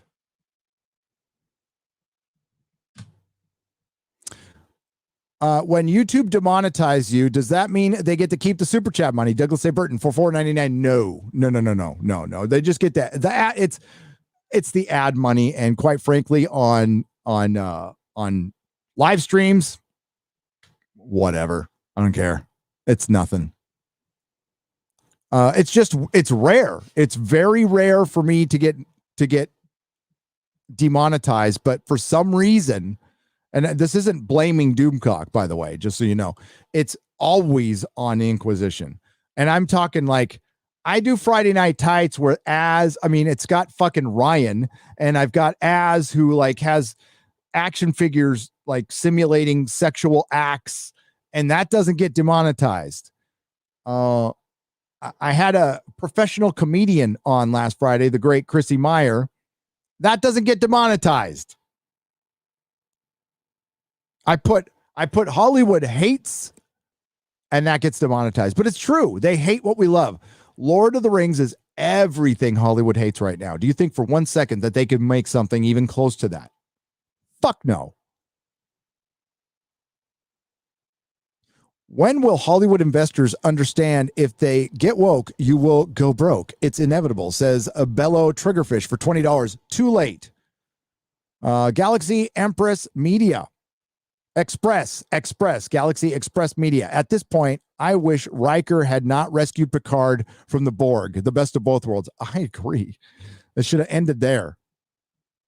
Jack White, thank you for the $5. I read this one, but Wokeman exists because of Ta-Nehisi Coates' essay about reparations. Damon admitted it. Yes, he did.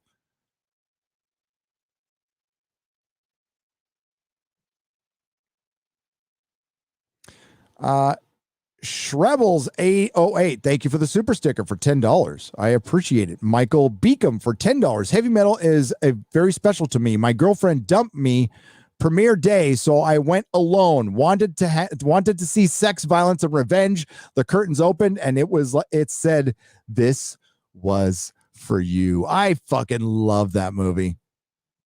It's not in 4K yet, is it? Needs to be. Douglas A. Burton, diversity and equity are fundamentally incompatible. Diversity means different, while equity means identical. Instead of equity of outcome, we should be focusing on diversity of outcome, which they call inequity. They're making up fucking terms. These are for 1 year. Thank you for the 1999, Douglas A. Burton. For 1 year, university professors got to play at life because everybody was locked in their houses like students are locked in a classroom. So 1 year, the government, facets of the government, got to play like life is a university. And we saw what that year looked like with some of our rulers, because that's what they were. They were fucking rulers. They weren't our representatives. Representatives don't tell us what to fucking do. Representatives don't tell us what to do. They don't close down businesses. They don't fucking ruin lives. Rulers do. And any motherfucker who fancied himself a ruler needs to fucking go. Forget your party allegiances. Leave that behind. Anybody who shut down fucking anything against all the fucking science in the world, that pretty much shows what happened. What happened would have happened. Except without all the extra suicides and drug overdoses and businesses being gone. Yeah, they need to go. They all need to go. They all fucking let us down. I don't give a fuck what party they are. Fuck the party shit. I'm so over it. Hale, the heavy metal Twitter typist, will get his when 30 trillion debt is due on his watch. No Social Security or Medicare for you, sport. I love how you call them sport too. I'm tax sharp for $5. Hell yeah. Not applicable for $2. Japan's version of woke is also isn't authoritarian. Yeah. I mean, I don't know what Japan's version of woke is. Japan's an ethno state, so I don't know what that would be. But we've got listeners in Japan, and my wife loves it there.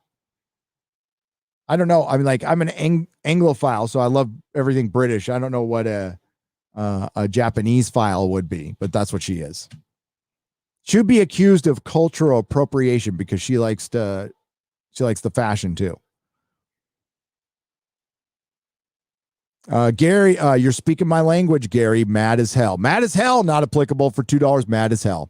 I remember that heavy metal movie way back when. It was mind-blowing when I first saw it. Fixie Clary, it was literally mind-blowing because I was on, I hit a 4-way window pane and I was tripping balls.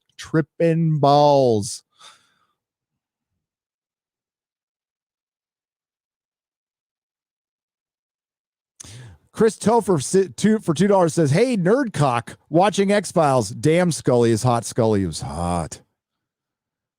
Their arrogance only reveals their incompetence," says Sonny Frisch. Yes, that is true. And that will be their downfall, is the arrogance of thinking you're the smartest guy in the room.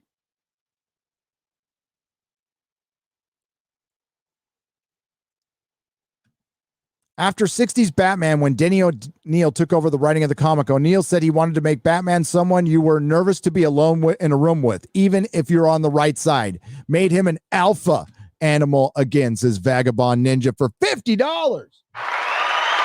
Damn straight. Batman's a fucking alpha Chad.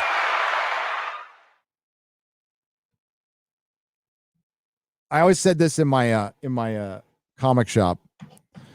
Batman can beat the shit out of 72 ninjas butt naked with his bat wang hanging out and no weapons. Nerdrotic, are you saying you don't have a 6-scale Jodie Whittaker, the first female doctor played by Jodie Whittaker action figure? I do not. As a matter of fact, Andy Masterson for $2, they only made 350. They were originally going to make 500. And the pre-orders were so low, they dropped it to 350, and they still couldn't get 350 people on the entire planet to buy 1/6 scale Jodie Whittaker action figure. Would love to see Salty on Friday Night Tights at some point. Hail, Bro Duke for $4.99. Hail the Salty Army. I would most definitely, yeah, as a matter of fact, I reached out to him once I got back. I believe his wife got back to me. They're very nice. I know like Salty used to watch, I think Geeks and Gamers. I don't think it was me. Back in the day before he blew the fuck up and then got in trouble with Mama Susan for speaking the truth. And so, yeah, and he got back to me and it was very cordial. And he says, I'm not doing collaborations at this time. And I completely understand. When you're rolling, and especially when you get demonetized, you got to fucking fire on all cylinders and you kind of need to focus on your channel. So I get it. But he said he wasn't collabing with anybody. And that's cool. That's cool. No problem. I'm not all fucking butthurt about that shit. Man's taking care of business. Hung Arian 69 for $250 Australian dollars. Just a donation. I appreciate that. Vigilante Williamson. What's up, VW?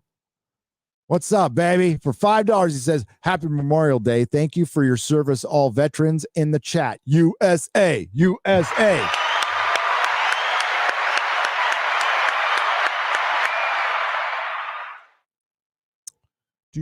And Superman Lois turning. Is Superman Lois a sign of the tide turning or just a strange accident? Douglas Nelson for $5. I don't know yet. Grevin Share for $10 says, preach. Thank you. We will preach.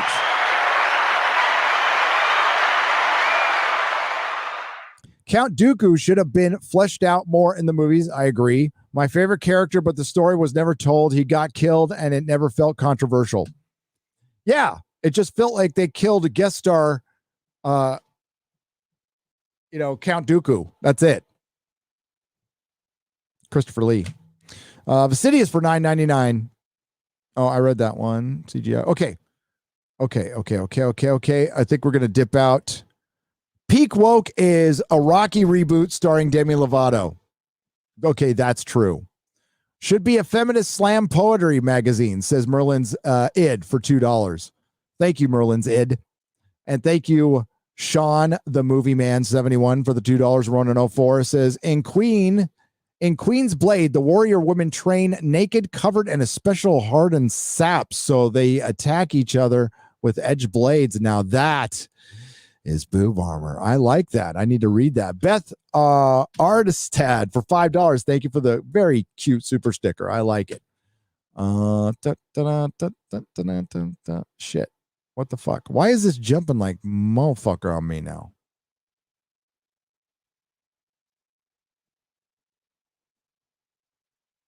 Opus, hail and God bless all those who have served and sacrificed for our freedom. We may not know all their names, but we can honor their valor. I read that one, but that's fine. I'll read it again.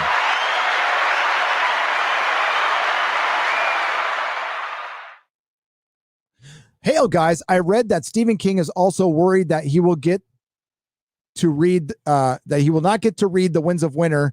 King should help him away from the ending. Just keep him away from the ending because we know King can't write a good ending. No, he can't. I'm going to do a video on why George will never finish the book. I have many answers to that because there's a lot of factors, but the main one is the reason he set out to write it in the first place. It's great. I have original comics, got them when they came out. The Death miniseries. Oh, I read that one too. God, this is so weird. I agree with comedian Rick Reynolds. Only the truth is funny. Michael Beacon for $5. And the only man who truly figured out a woman died laughing. Sam Whiskey for $4.99. In a free society, I have the right to offend you, and you have the right to get offended. Damn straight. And you have the right to either clap back or do nothing about it. Anyone here remember Ralphie May? Cisco H for $5. Ralphie May. I probably will. Remember, I'm a burnout. Sex Always Sold always sells, will always sell, says Sunny Frisch for $2.29. Yep. Weston 487 for $2. Hail Gary and our ever glorious overlord. Hail Doomcock, by the way. Joseph Benowitz for $5. Thank you for the super sticker. I appreciate it. Boobs, and you can quote me on that, says Bella Tringerfish for $10. Damn straight. Wolfbanes. A silver lining of heavy metals getting woke is the exposure of Mobius art. It's actually inspired me to start drawing again. Yeah, Mobius, fucking Mobius. Mobius.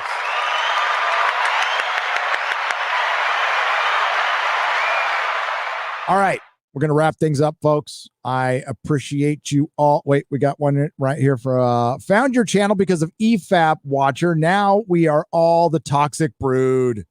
Keep up the good fight, sir. Thank you, Guardian Fortress, and $20. Hail EFAP, by the way. Mauler, Rags. Fucking love those guys. Those are fucking top YouTubers, good guys, and top guys.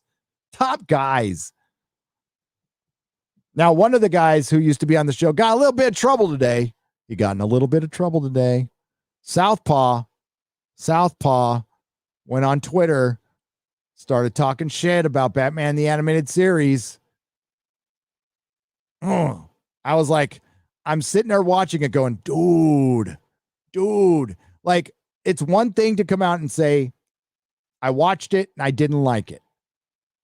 Nothing wrong with that. Nothing wrong. But then to come out and say, it's bad. No. You see, you're probably young. I'm going to assume you're younger than me, Southpaw, probably by decades.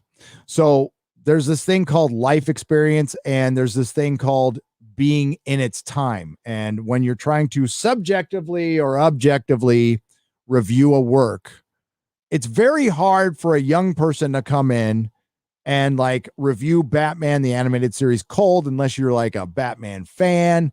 And yeah, if you're gonna objectively review Batman the Animated Series and keep it to the same standards as a live action film put out, a live action contemporary film, well, of course it's gonna look shitty to you. Of course. But see, the context of something coming out in its time does matter. That's why it matters for a Spider-Man 2 argument too, right? Yeah, I can call a classic a piece of shit when I try to compare it with today's filmmaking. That would be harder and harder because the storytelling really fucking sucks these days, but you know what I mean. So to say something is objectively bad is disingenuous because you have, for one, nobody can really be that objective. Everybody has bias, however slight they do, because we're human. It's fine. And it's totally fine to not like Batman the Animated Series. You're wrong. You're absolutely wrong. But there are certain universal truths. And you can not like those universal truths. But to say they're bad would just make you wrong. Lord of the Rings is the greatest trilogy of all time. You could not like the movie, but it's still the greatest trilogy of all time. Batman the Animated Series is the greatest animated series committed to television. You could not like the series, but it's still the greatest of all time. You could not like ice cream, but you'd be wrong. You could not like puppies, but you'd be wrong. These are universal truths.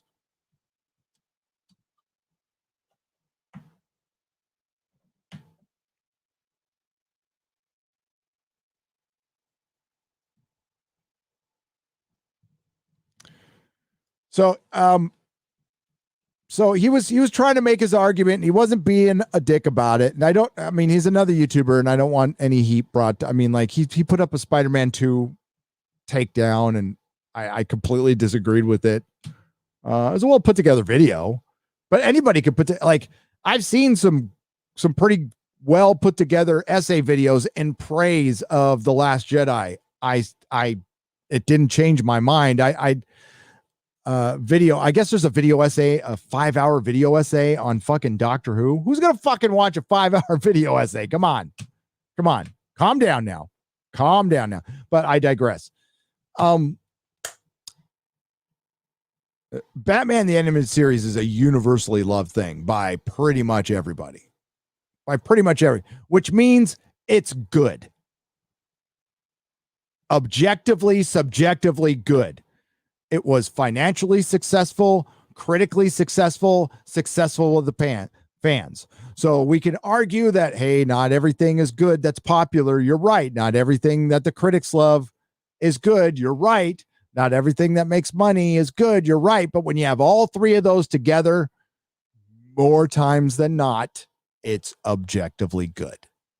I can't prove that to you. It's just my opinion. But you still be wrong if you said it's bad. But then, like, if you're going to go out there and say that stuff, don't protect your tweets afterwards. Come on now. You're supposed to be, hopefully he'll learn from this. I was a little disappointed to see that. Okay. What do we got? $14.99. What do we see this? Milan label or culture for $14.99. What's Milan label or culture? What's that in reference to? Catzilla. Just put it in the chat. You don't have to put a super chat. Just put it in the chat.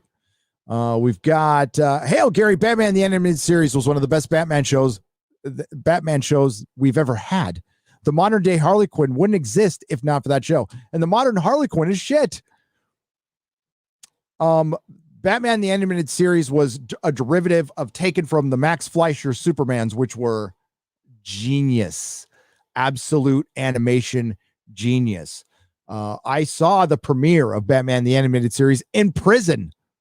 That's right. I was in prison when I saw it for the first time. I was at Folsom. Never forget the night I watched it. And I was like, oh my God, that's the first, like, I was like kind of locked away, but I really felt like I was missing out. I missed a Batman movie and I missed animated series.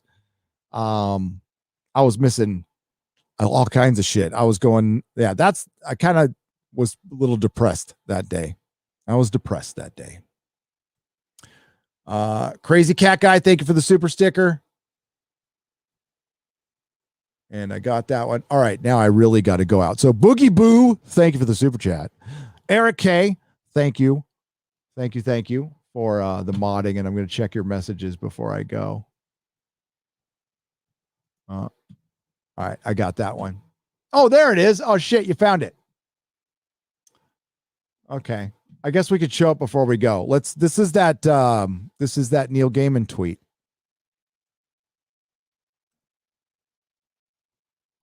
Make sure I don't show off your message, though. We don't want people to know what we're saying in our whisper network, Eric K.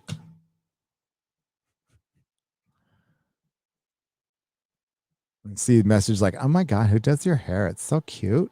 I love your shows. I love your shoes. Shoes. Remember that fucking video? Shoes. Oh my God, shoes. Those shoes cost $300. Those shoes cost $300. Oh my God, shoes.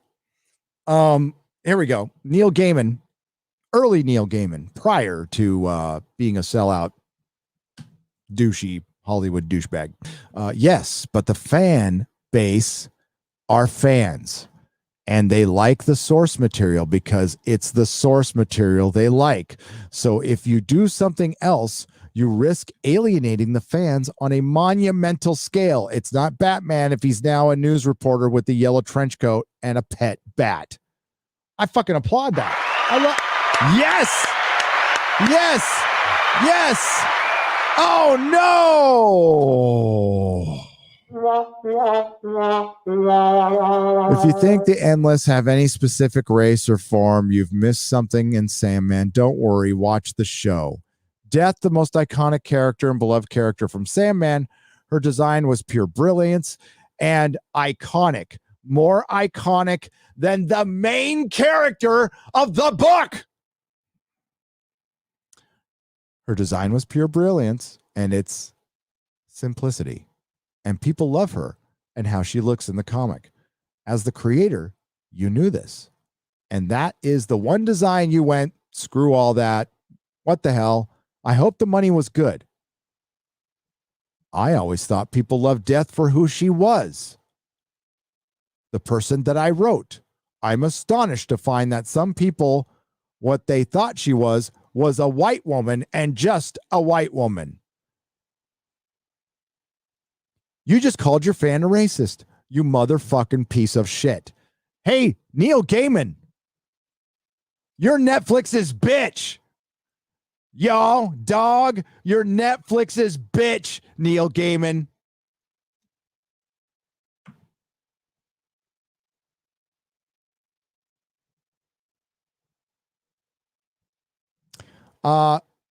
I don't know if you know this or not, Neil Gaiman, but she was literally white, not flesh. She was pasty fucking white goth girl that was based off a real girl that you used to know who just passed away.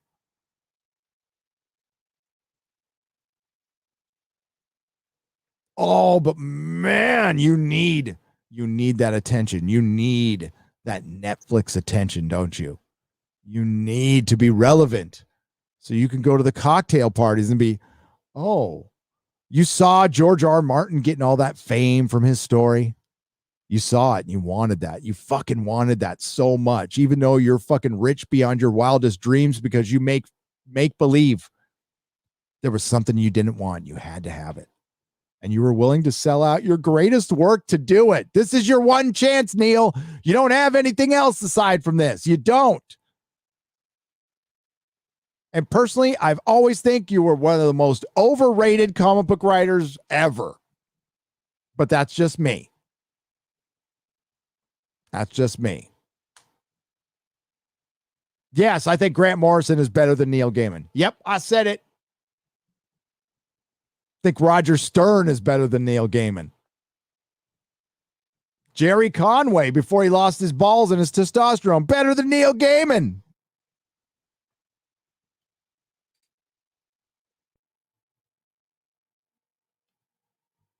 I like some of his stuff, but I wasn't a goth growing up. I liked the girls. They were hot. They were definitely hot. And I like, shit. I fucking like Tones on Tail. I like Peter Murphy. Love Peter Murphy. Thought he was fucking great.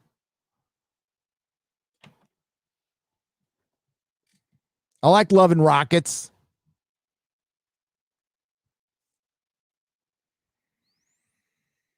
I liked it all. I did.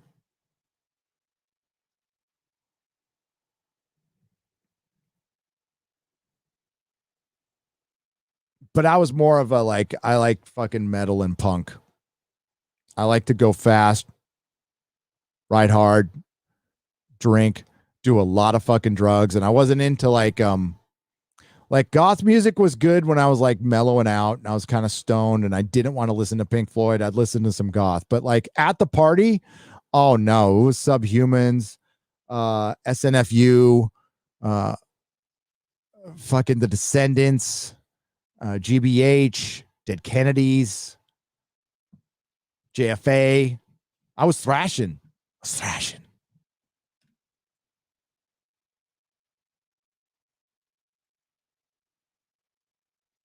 Sell out. Okay, that's it.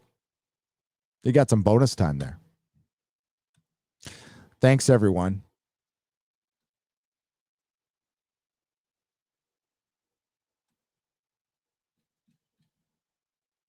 Fear, Flea. Originally a bass player for Fear. Fear. Oingo Boingo opened up for Fear. That was a hell of a show. Thank you.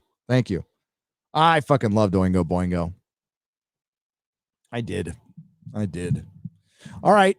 Thanks, everyone. Have a great night. Exozone will return next Sunday. Of course, Nerdrotic Nooner will be Wednesday. Don't think we're going to have one tomorrow because I do have to make a video, but I could change all that. I do want to do a chill stream for you with Song of Ice and Fire fans.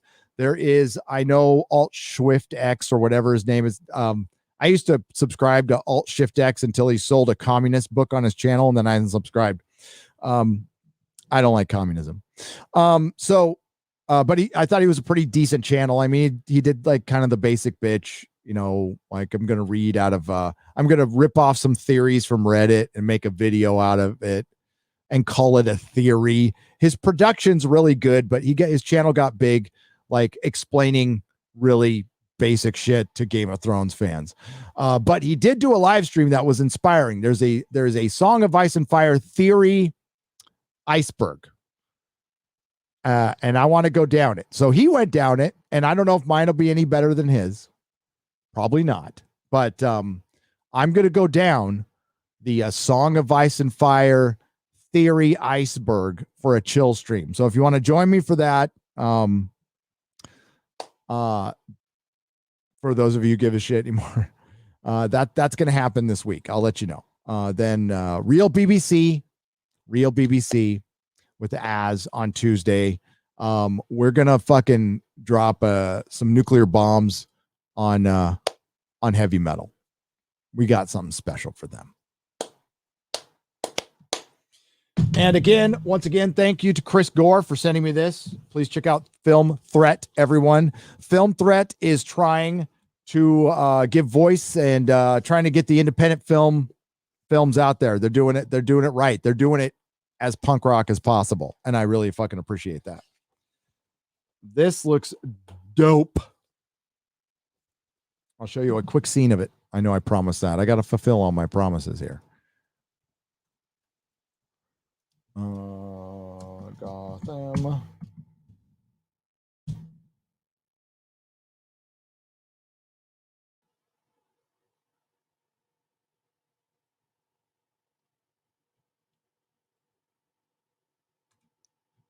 Hey everybody, welcome. That Gotham was able to begin.